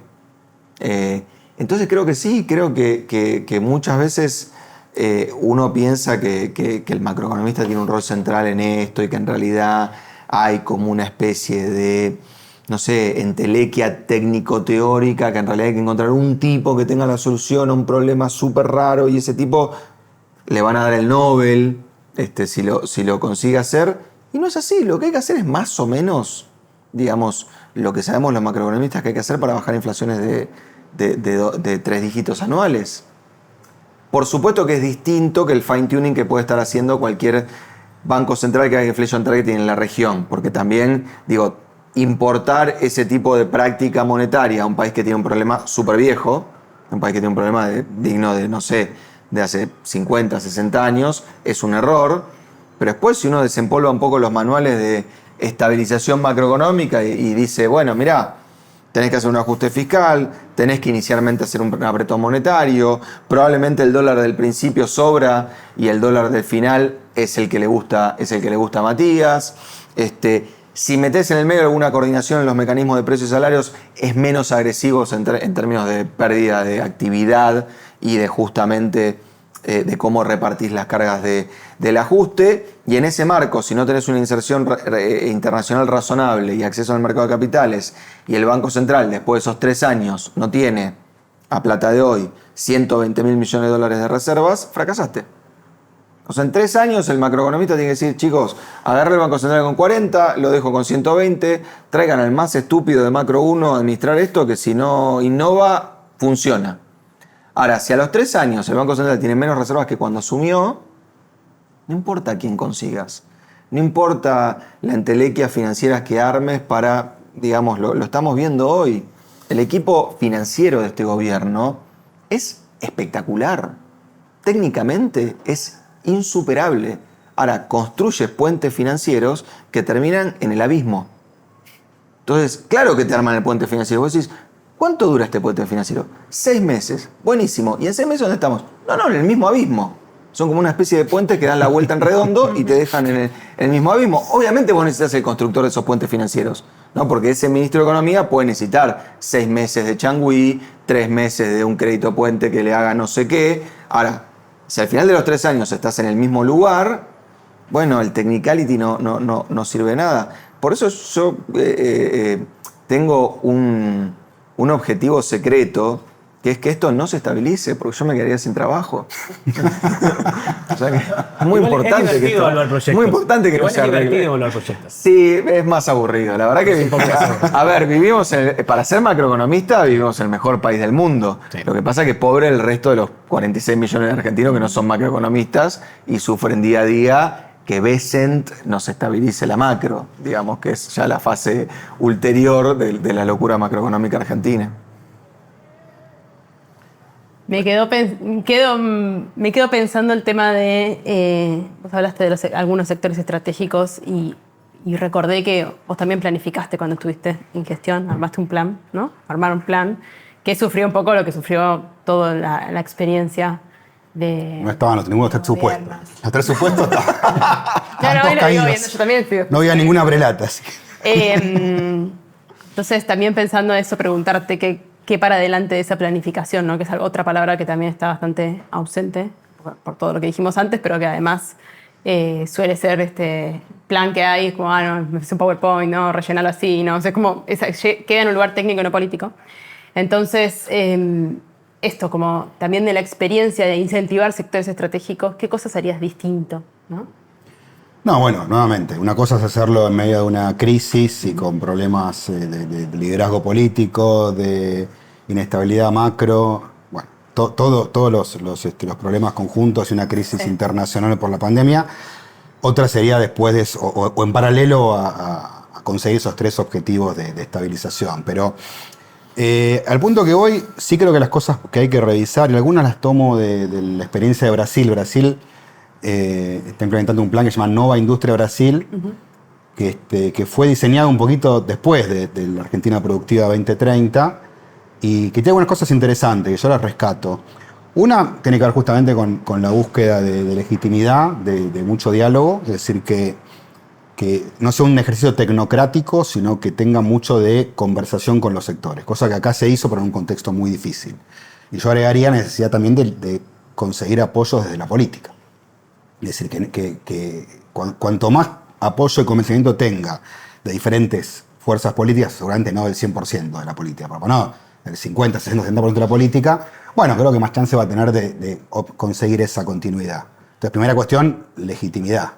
Segunda cuestión, tiene que ver mucho con el mecanismo también de incentivos y 2 palabras clave, ¿no? Monitoreo y evaluación crítica de los desvíos, con mecanismos también de objetivos y penalidades por incumplimiento, ¿no? Es decir, claramente, esto es un tema que ha sido muy marcado por la literatura económica cuando se compara la experiencia del este asiático, de los países asiáticos fundamentalmente, y de América Latina. Es decir, en América Latina hubo mucho menos control de los resultados de la política industrial y también de penalidad por los incumplimientos de los objetivos planteados.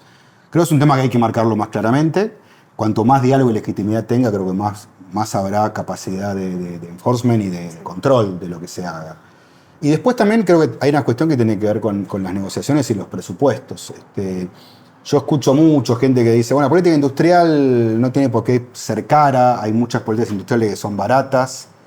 Sí, es cierto. Hay, por ejemplo, esto que decíamos antes, tener una política de buses eléctricos puede ser una regulación de las ciudades que digan hay que hacer una reconversión en 10 años, y a 10% por año están obligados a ir desplazando buses convencionales por buses eléctricos. Bien, es un ejemplo. Lo que se ve en la experiencia internacional es que la política industrial cuesta plata, cuesta dinero, y hay que poner. Y Argentina y América Latina en general han puesto muy poco, casi nada en política industrial.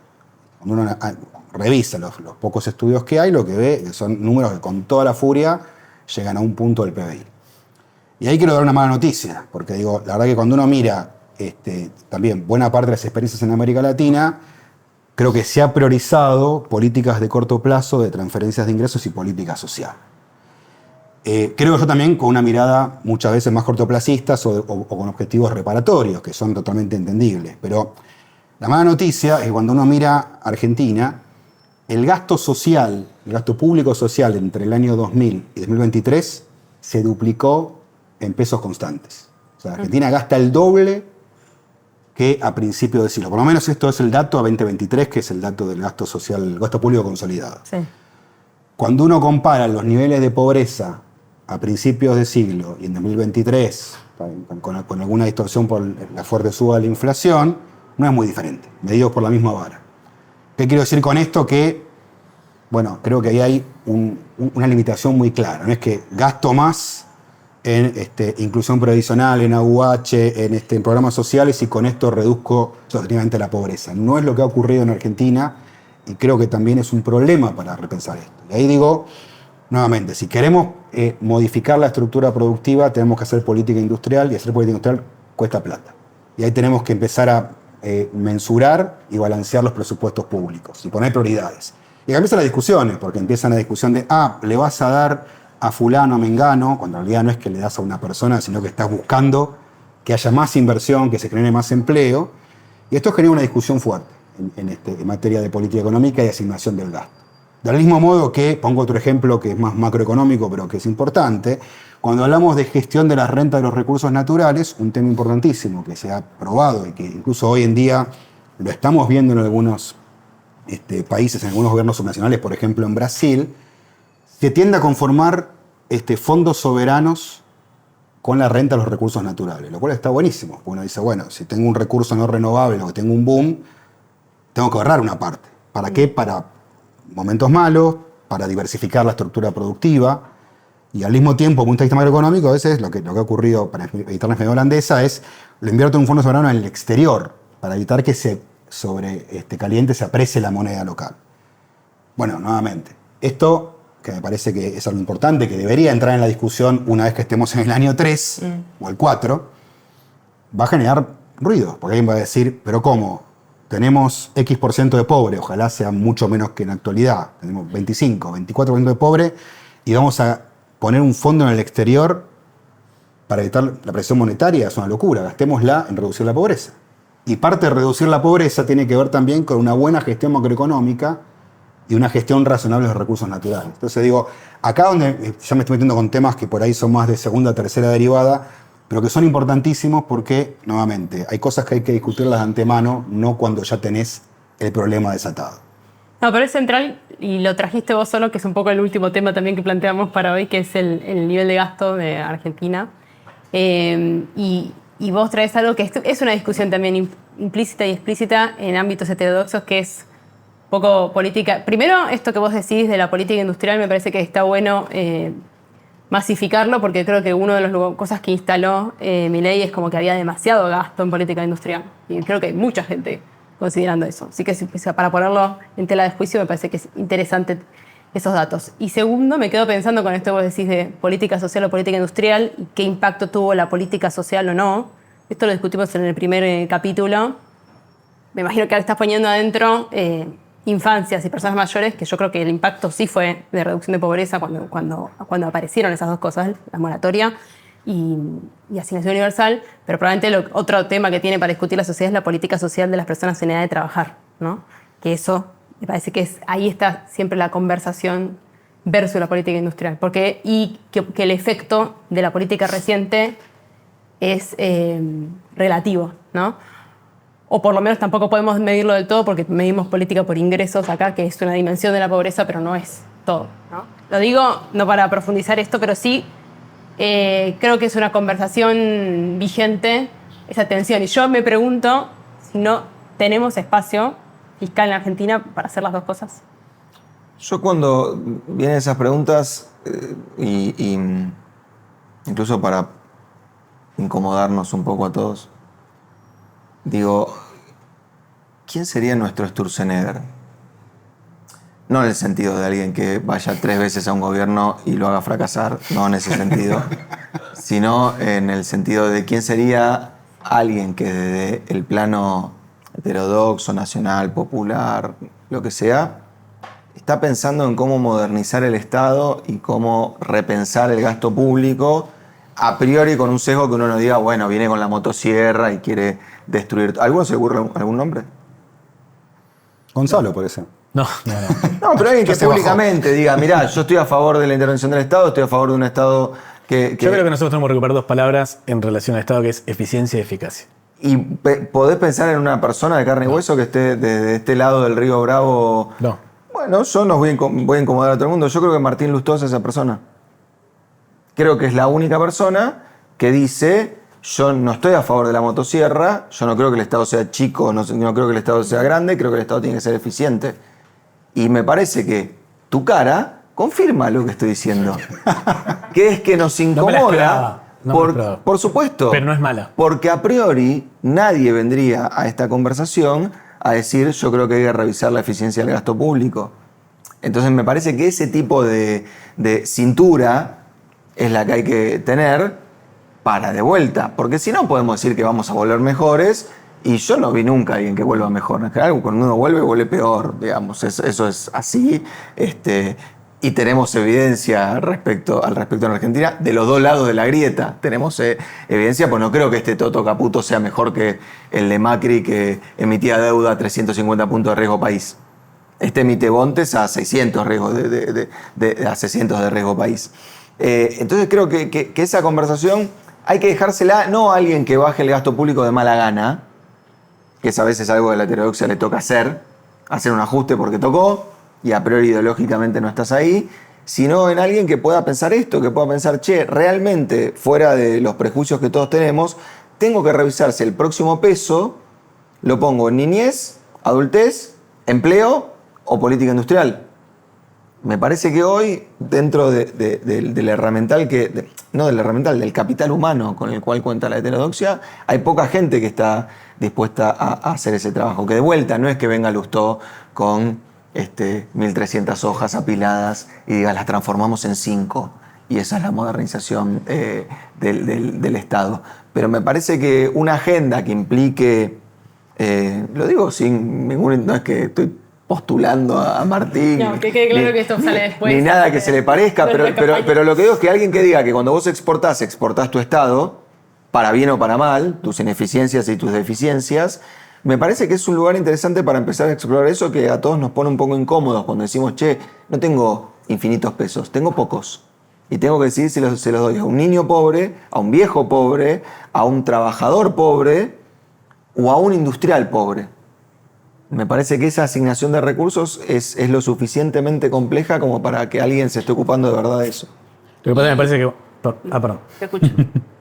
No, me parece que cuando hablamos de Estado hablamos de varias cosas. Uno es, si se quiere, el nivel del gasto.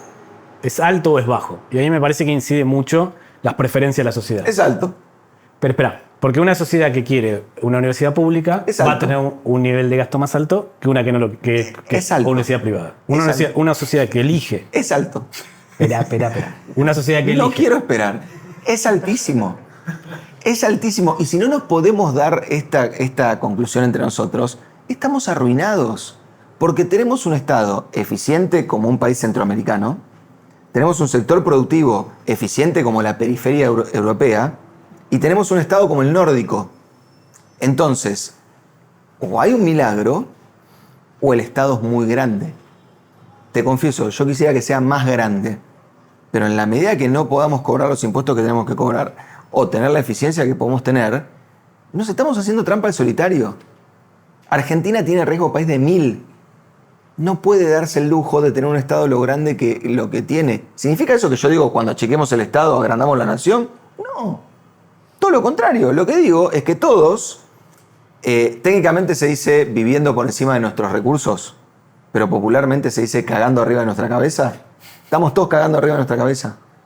Y no asimilarlo implica que cada 2 por 3 nos pegamos un porrazo inflacionario, de deuda, devaluatorio o lo que sea.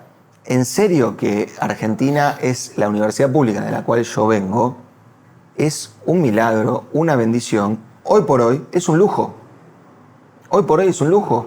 Entonces creo que si no nos damos una discusión genuina de qué parte del Estado achicamos, porque la chocamos, nos quedamos sin recursos y no podemos sostener los niveles de consumo que tiene esta sociedad, estamos destinados al fracaso.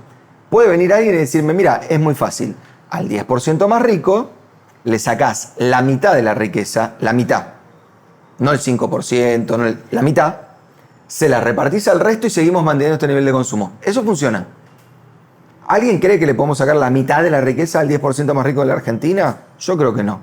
Creo que con toda la furia, 2-3% podemos redistribuir. Bueno, en el resto te tenés que achicar hasta que te puedas agrandar. Porque si no, vamos a tener un gobierno que vuelva a ser gobierno gracias a los deméritos de Milei y diga, ¿sabes qué? Ahora posgrado público para todos y todas. Maestría y doctorados para todos los niños y las niñas de la Argentina. Y la verdad no tenemos los recursos. Y a mí me encantaría, y lo digo como jardín público, primaria pública, secundaria pública, universidad pública, posgrado público. Pero, insisto, caminamos por la calle y rebalsa de pobres. Y estamos pensando en políticas de, no sé, 15ª generación. Entonces, te interrumpo a propósito, creo que el Estado es muy grande. Pero espera, entonces, ahora espera. Siguiendo con eso, el problema de infraestructura pública que tenemos en Argentina es enorme. Falta todo, faltan rutas, faltan centrales nucleares, faltan escuelas, faltan casas, falta todo. Entonces, por ahora me decís, no, hay que bajar el gasto público.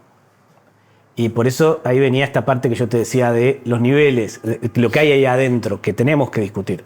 Porque posiblemente lo que haya que discutir es algunas partes del gasto público, pero hay otras en las cuales no podemos bajarlo más. Yo creo que hay discusiones que no nos estamos dando y quiero, ya que estamos entre amigos, quiero ser absolutamente franco con ustedes. El gasto público social en la Argentina, en términos reales, bajó a la mitad.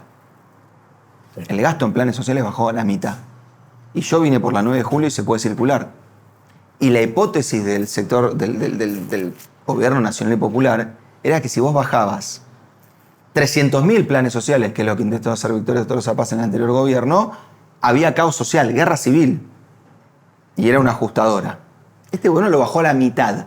Y no vi a ninguno de los dos referentes de los movimientos sociales en la tele, en la 9 de julio. No los vi ni en una nota en el diario. Entonces, ¿qué pasaba ahí? Experiencia personal. Yo no sé si ustedes se acuerdan, pero hubo un momento donde un corte en la General Paz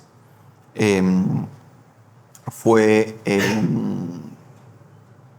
desarmado por una estrategia bastante exótica por parte del Ministro de Seguridad, que fue tirar a un gordo gendarme arriba del capó de un auto. No sé si recuerdan ese evento. Sí. Todos lo recuerdan ese evento. Sí, claro. Perfecto.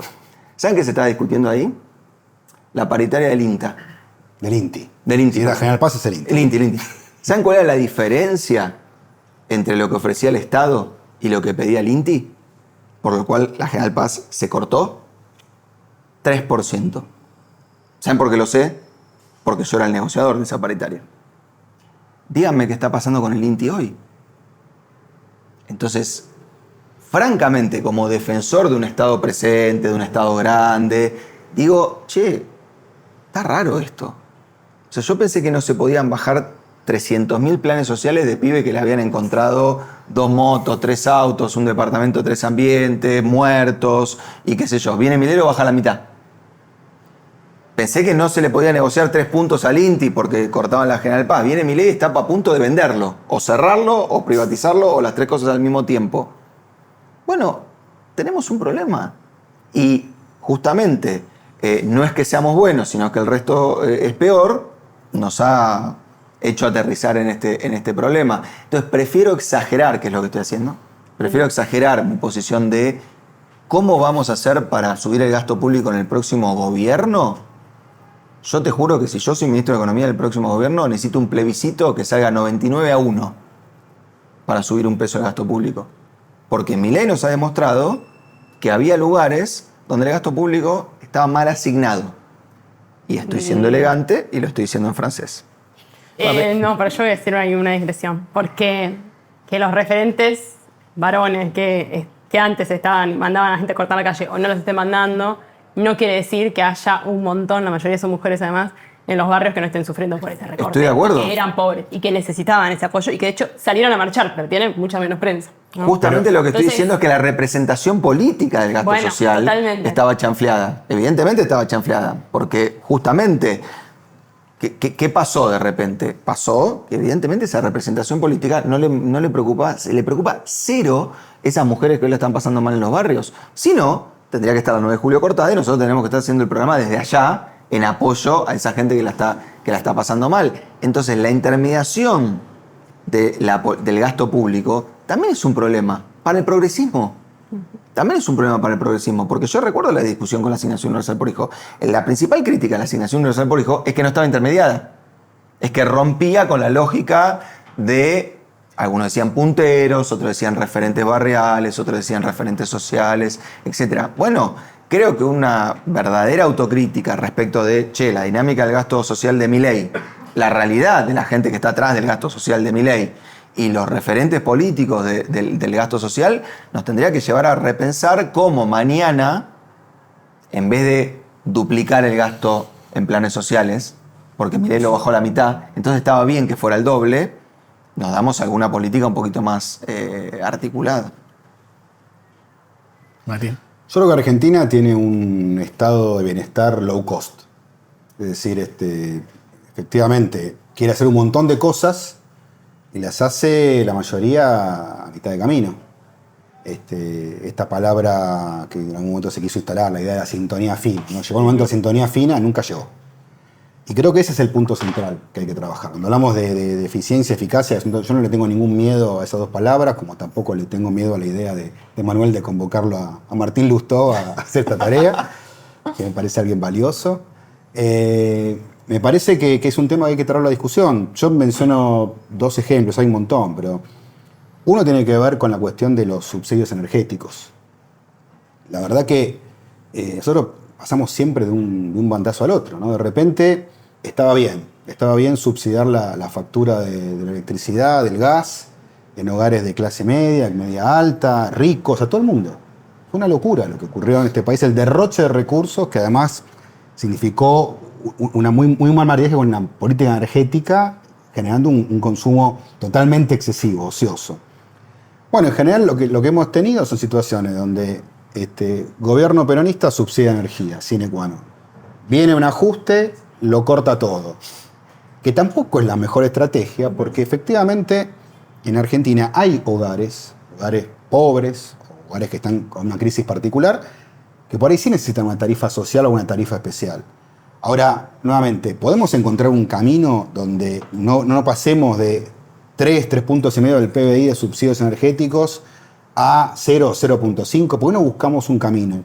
Ahí lo que estuvimos trabajando hace un tiempito fue la idea de una cuenta única ciudadana, lo hicimos con Fundar, que era, bueno, ¿por qué no vemos justamente cómo, con la capacidad que tiene el Estado argentino hoy de tener bases de datos, de cruzar la información, que la información está, no se cruza por decisiones políticas, ¿no? A mí me consta que esa información se puede cruzar porque nosotros diseñamos en plena pandemia el ATP, todos lo recuerdan, en 30 días. Lo diseñamos, lo armamos, lo implementamos y pagamos el salario de 3 millones de trabajadores en la cuenta del trabajador. Simplemente haciendo una buena estrategia de juntar las bases de datos de la FIP en ese momento, del Banco Central, de ANSES, etc. O sea que hay cosas que las podés realmente realizar. El Estado argentino tiene información, porque también la tienen las empresas proveedoras de servicios. Bueno, toda esa información te tiene que servir para conocer perfectamente la realidad de los hogares. Y en todo caso, y esto después se amplía un montón de otros gastos y servicios públicos. Entonces, primera cuestión, parte de esta estrategia que planteaba Emanuel tiene que venir por este lado. Tener una política de transferencia de recursos mucho más rigurosa, precisa, de sintonía fina y que llegue al que lo necesita. Ni una moneda al que no le corresponde ni lo necesita. Y otro tema que quería mencionar es el de las empresas públicas. La verdad que Argentina ha ido bandeándose con este tema.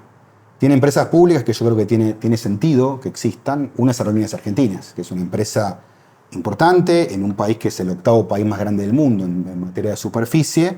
Ahora, bueno, lo que tiene que hacer en todo caso es primero tener las cuentas equilibradas, porque las aerolíneas en el mundo no es que la única aerolínea en el mundo que cumple objetivos de conectividad. Y es una de las pocas aerolíneas en el mundo que, vamos a ver cómo dan los balances cuando los podamos ver, pero que venía dando pérdidas de manera recurrente. Y me parece que una cosa es que de pérdida, porque está cubriendo alguna ruta que nadie quiere hacer, y otra cosa es por ineficiencias operativas, por gastos superfluos. Entonces, esto lo pongo como ejemplo, pero va para muchos casos. Y hay otras empresas que no tienen ningún sentido que estén en manos del Estado. No es que todo es estratégico. A veces dicen, no, esto es estratégico. Hay que salvar a tal porque es estratégico. Hay veces que no es estratégico. Y entonces el Estado no tiene ningún sentido que esté participando ahí.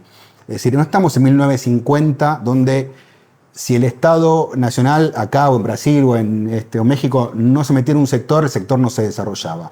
Los sectores tienen varias posibilidades. Entonces, también hay que ser muy riguroso, muy minucioso en la política que se implementa en las empresas públicas, mucha transparencia en la información que se ofrece, y también tener claro dónde tiene sentido subsidiar y dónde tiene que funcionar como cualquier otra empresa comercial. Los escucho y pienso, yo me copo, vos tenías más preguntas, no sé. Después me continúas. Está bien la firmeza que hay que tener hacia adentro con la eficiencia y la eficacia y esa revisión. Pero también, y pienso que quizás no es un nombre, sino también, porque tuvimos exceso de nombres y falta de ideas en el último tiempo, sino alguien empoderado por el resto, ¿no? En ese rol y la fuerza política para hacer esas cosas. Pero de esa fuerza política también pensando no solamente en la revisión para la eficiencia, sino también en agrandar un poco la torta de los recursos del Estado. Vos alguito dijiste, pero ¿dónde ven ustedes esas posibilidades como para poder contestar al simple eslogan no hay plata?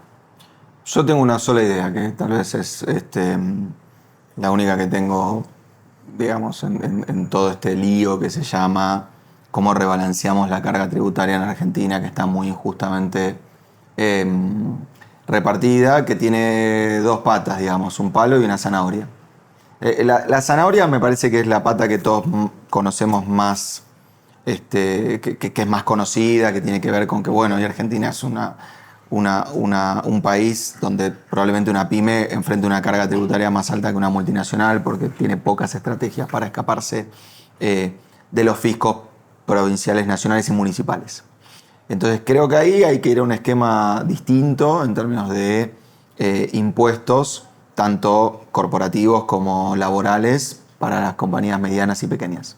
Me parece que Argentina necesariamente tiene que alivianar la carga tributaria de ese universo. Ahora, por supuesto, eso sería otro tipo de populismo, porque uno diría, bueno, a priori es más déficit fiscal, digamos. Entonces creo que hay que combinar esa zanahoria con un palo que me copio de otras experiencias de formalización y de baja elevación, que es un impuesto al efectivo. O sea, creo que Argentina tiene que gravar las transacciones en efectivo y desgravar las transacciones electrónicas, el impuesto al cheque. Entonces, para explicarlo en muy pocas palabras, creo que el argentino que vaya al cajero y quiera sacar 1.000 pesos, tiene que recibir 900. Y eso me parece que es la forma de que la demanda genere la presión para la formalización, de manera tal de que cuando yo ahora salga acá y vaya a pagar el garage, el tipo no me mire y me haga guiño guiño y me diga transferencia. No, QR no tengo, haceme transferencia. ¿Sí? Entonces, si pasamos si logramos que las billeteras electrónicas sean agentes de retención, si logramos que en una inteligencia de datos, como decía Matías, todos sabemos que si una persona recibe transferencias de 150 personas por día distintas, eso se llama negocio. No se llama yo le pasé a mi primo para que compre el vino para el asado. Me parece que si hacemos eso, hoy está la tecnología para hacerlo. La experiencia de India en eso fue muy mala porque no existía la tecnología para pasar del efectivo a lo electrónico. Post pandemia y boom de las billeteras digitales, hoy existe la tecnología porque mi mamá paga con Mercado Pago. No es que los jóvenes y no sé qué, pero sí creo que si vos a la pyme le decís, mira, el consumidor te va a pedir pagarte sin cash, y del otro lado no tenés una estructura tributaria más acorde para que esa pyme diga, bueno, pues si yo me formalizo, fundo, me parece que esa combinación puede rebalancear la carga, digo a niveles de los números macro que importan. Y después creo que tenemos que pensar cómo subir la carga tributaria en los sectores de altos ingresos, sabiendo que Uruguay nos está compitiendo por esos sectores de altos ingresos. Entonces, está muy bien cobrarle impuesto a los ricos, salvo que estén a un buquebús de distancia de evadirlo. Entonces me parece que eso es algo que, de vuelta, para la progresía debería ser una discusión. Le cobramos un impuesto a los ricos en el medio de la pandemia. Buenísimo. ¿Qué nos dieron? Pesos. Era lo único que sobraba, pesos. ¿Qué necesitábamos? Dólares. Ok, nos dieron pesos, no nos dieron dólares. ¿Qué pasó después? La mitad de los individuos de alto patrimonio dejaron de ser contribuyentes argentinos. La mitad. Entonces me parece que simplemente tener un economista con digamos, economía 1 aprobado, que diga, mirá, importa la alícuota, pero importa la base imponible, nos hubiese salvado de ese problema. Entonces creo que hay que rediscutir eso, pero creo que hay que rediscutirlo por lo menos en el marco del Mercosur. Porque si nosotros queremos grabar a los ricos y Uruguay los quiere desgravar, lo que va a terminar pasando es lo que está pasando. Que en vez de tener edificios de 70 pisos en Argentina, los tenemos en Punta del Este. No sabemos bien para qué, en realidad sabemos para qué, para que los ricos puedan mostrar que tienen un interés de largo plazo en ese país y entonces puedan ser contribuyentes de Uruguay. Pero creo que a nivel, digamos, núcleo, me parece que si no enfrentamos la evasión de frente y la informalidad de frente, todo lo otro es trabajar en el margen. Emma, yo te tomo esto que decís de que hay muchas partes del gasto que son importantes, que hay que bajar, que había que bajar, que había mucha pereza de este lado en cuanto a discutir algunas cosas. Pero sí me parece que, por ejemplo, en el tema de obra pública, Argentina necesita aumentar sus niveles de obra pública. Y ahí en general además hay un sesgo en el Estado, porque en general es mucho más fácil ejecutar un programa que da subsidios o que poner a hacer una obra pública, que tarda 5 años, que capaz no le inaugurás vos, le inaugura el que viene.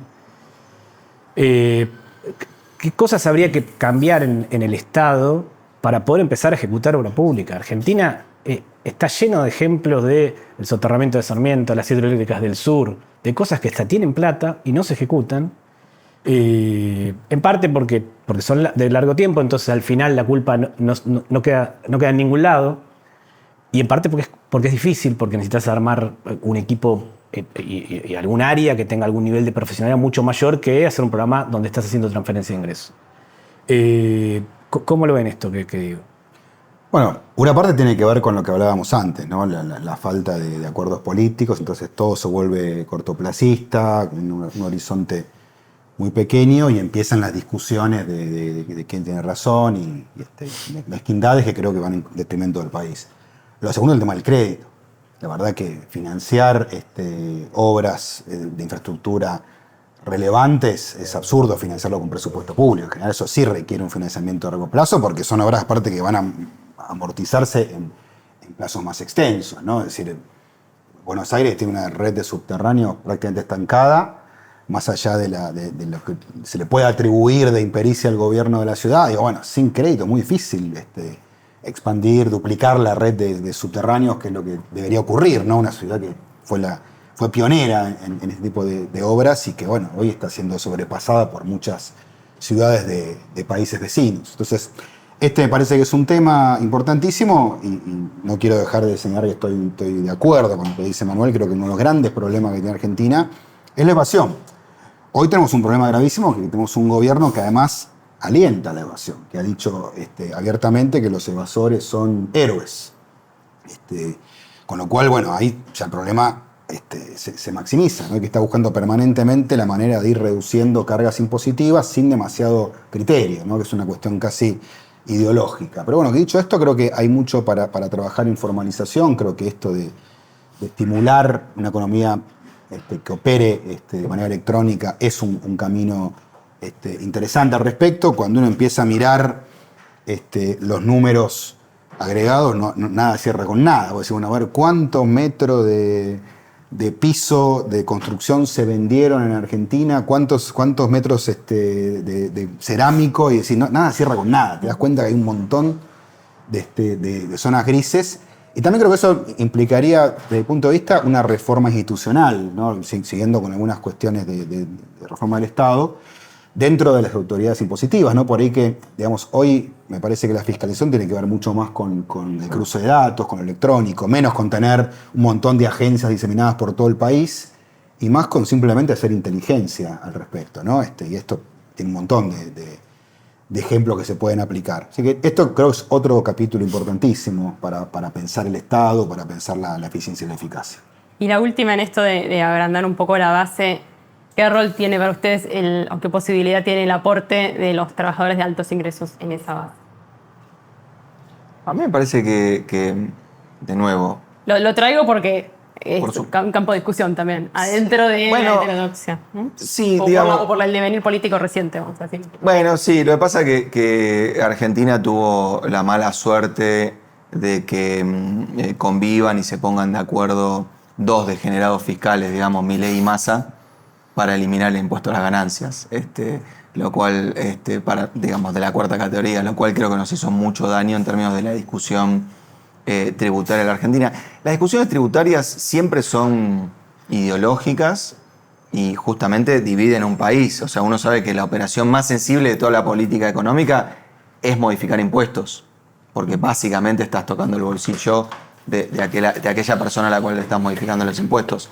Yo de vuelta, creo que ahí necesitas un estadista, creo que un impuesto a las ganancias en Argentina bien pensado tendría que tener yo creo que 30 o 40% de los trabajadores registrados pagando ese impuesto, simplemente porque eso implicaría que del total de los trabajadores lo pagaría el 15%, porque tenés otro tanto informales. Entonces, en realidad, cuando vos mirás el universo de trabajadores, vos decís, no, ¿cómo a los 6 millones le vas a cobrar a la mitad? Bueno, en realidad le voy a cobrar a la mitad porque tengo casi 12 millones. Lo que pasa es que el resto están en la informalidad. Entonces, cuando yo hablo de un pacto o de un estadista o de un liderazgo político, me refiero a alguien que pueda sentar a la CGT a tener esa discusión genuinamente.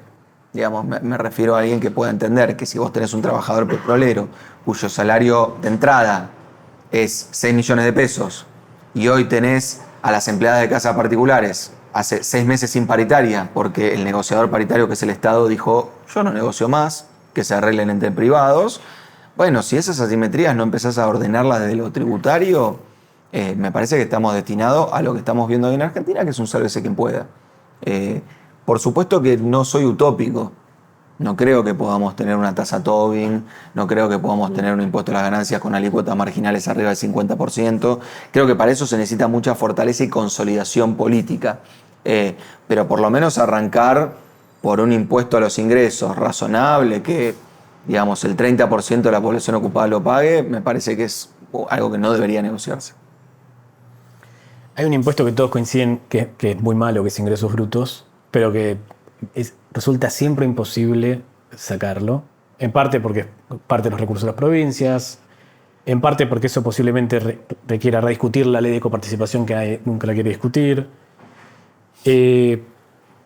¿Cómo les parece que habría que encarar esa discusión? Bueno, también parte de un megapacto fiscal. Yo doy una buena noticia. Brasil tiene un sistema tributario mucho más complicado que el nuestro y el balanceo entre impuestos nacionales y estaduales es súper complejo y lo está modificando. Es decir, tenemos acá al lado un caso para ir mirando, pero me parece que ahí el camino es tratar de hacer un reemplazo. Es decir, obviamente, si le dices a las provincias no cobres ingresos brutos bueno, ¿y de qué voy a vivir? No sé, arreglate, no hay pacto posible. Ahora, me parece que la idea de por ahí de combinar una sobretasa de IVA, que la nación lo cobre pero sea directo de las provincias, y reemplazar ingresos brutos por un impuesto a la venta final, o sea, que no pegue la cascada, ¿no? Que es ese gran problema de ingresos brutos, ¿no?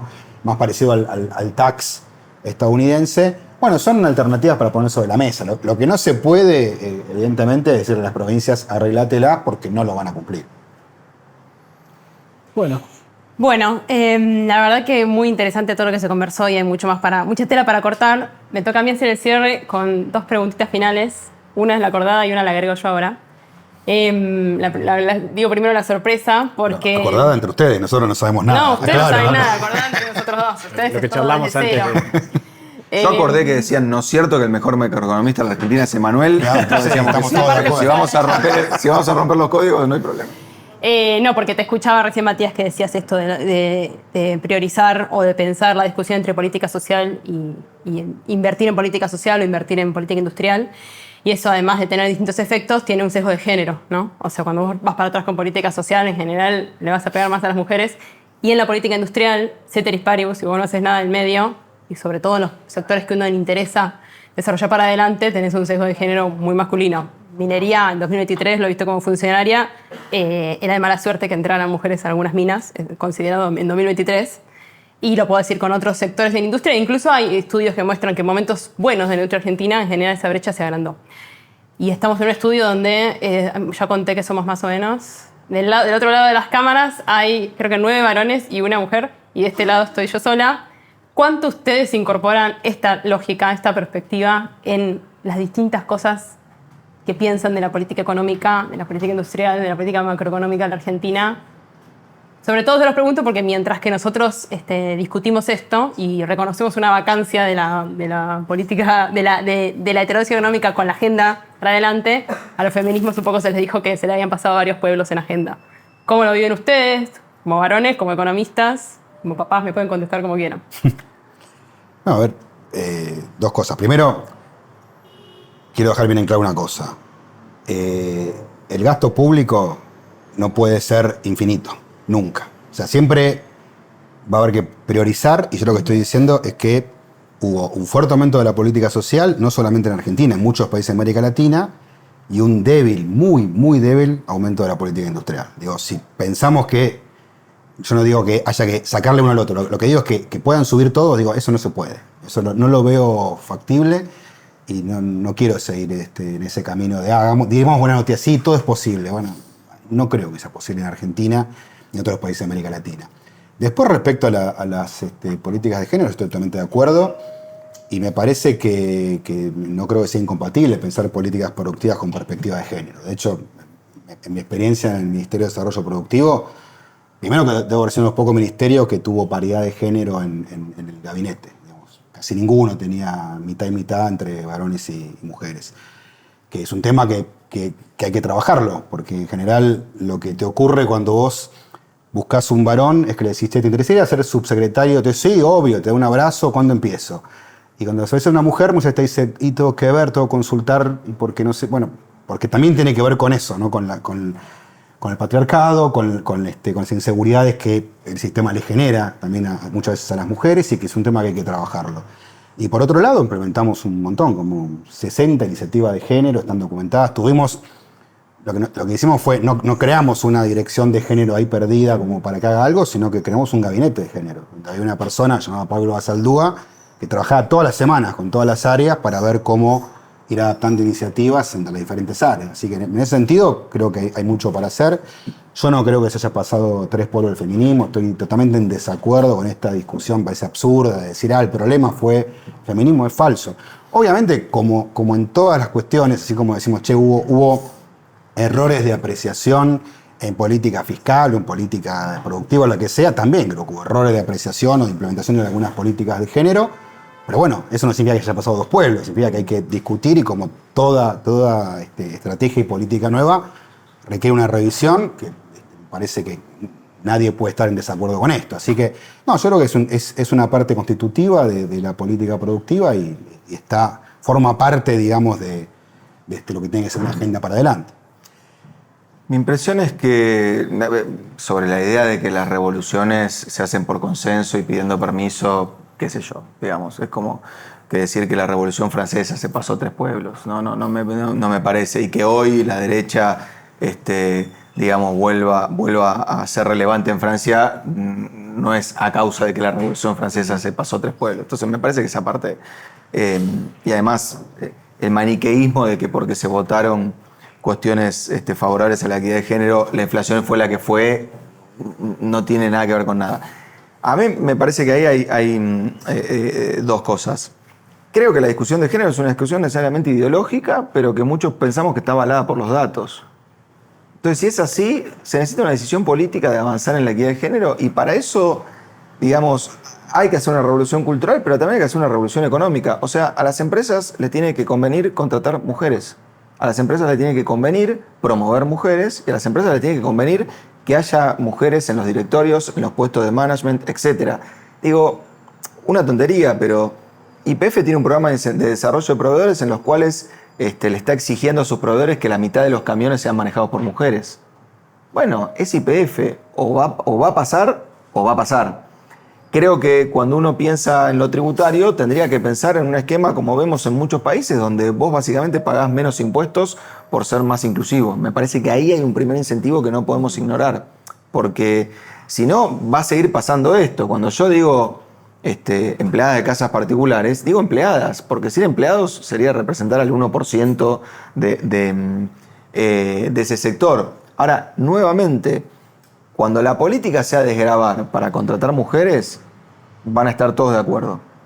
Cuando la política sea que sea un poquito más caro discriminar en materia de género, van a estar todos en desacuerdo. Y se nos van a transformar en machistas los feministas más involucrados. Entonces, insisto, si el gobierno no tiene esa decisión, difícil avanzar. Lo segundo, que creo que es una experiencia súper... digamos, que uno debería llevársela y promoverla, es lo que decía Matías. Argentina también es un país que, no sé si me estoy olvidando de alguien, pero nunca tuvo una presidenta del Banco Central, por ejemplo.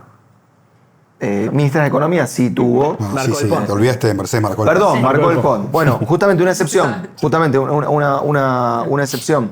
Entonces, lo que creo que ahí también la decisión del presidente, digamos, es muy central.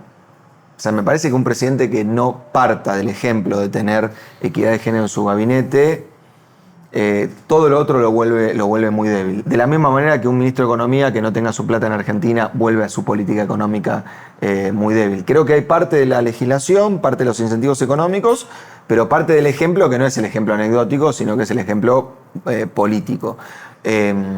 Así que sí, yo creo que en la distribución del gasto social también tenemos que repensarlo con ojo de género. Y creo que sobre todo en esta duda que tenemos todos de qué van a trabajar los argentinos, me parece que ahí hay un gran lugar, porque todos sabemos que la economía del cuidado es un título hermoso que ponemos en los papers para quedar bien, pero que después en materia de políticas ha habido avances, pero que en cuanto cambia el gobierno, todos esos avances retroceden a foja cero, y creo que eso en parte ha sido falta de involucramiento de los presidentes, que dicen, bueno, tengamos un tema con la economía del cuidado, tengamos un tema con la equidad de género, porque veo como que intuitivamente somos progres y sabemos que queda bien y que hay que hacerlo, pero nadie ve el potencial de saber que necesitamos que a nuestros niños, niñas, viejos y viejas los cuide alguien. Sí, es presupuestario también al final del día. Exactamente. Podés hacer ese incentivo, pero si no le liberás primero el tiempo a las mujeres es difícil, y para liberar el tiempo necesitas plata, esa infraestructura pública, que yo sí pienso que ese es uno de los sectores. Ahora, plata que solo no o cambio cultural también, porque digo, ¿no? También esta cuestión del uso del tiempo. Las encuestas dicen que los varones le dedican la mitad o menos de la mitad del tiempo que las mujeres a tareas de cuidado. Bueno, parte del tema es ese, ¿no? No todo depende de que lo resuelva el Estado con subsidios o desgradaciones, sino que también hay que promover ese cambio cultural y que los varones nos ocupemos más de lo que ya nos ocupamos. Me pongo a negociar la paritaria, pero hay un problema con la licencia paternal. Pero digo, comprometo en este programa. Me parece que ese es un tema que ha pasado a segundo plano, y yo creo que ese es el foco del tema. Sí, es doble, ¿no? Porque también vivimos en un mundo donde vos te estás imaginando una pareja que se distribuye, cuidado, y en el futuro quizás esa pareja no está ni siquiera, ¿no? Está gente sola, que la tienen que cuidar, y ahí necesitas el despliegue de una economía del cuidado.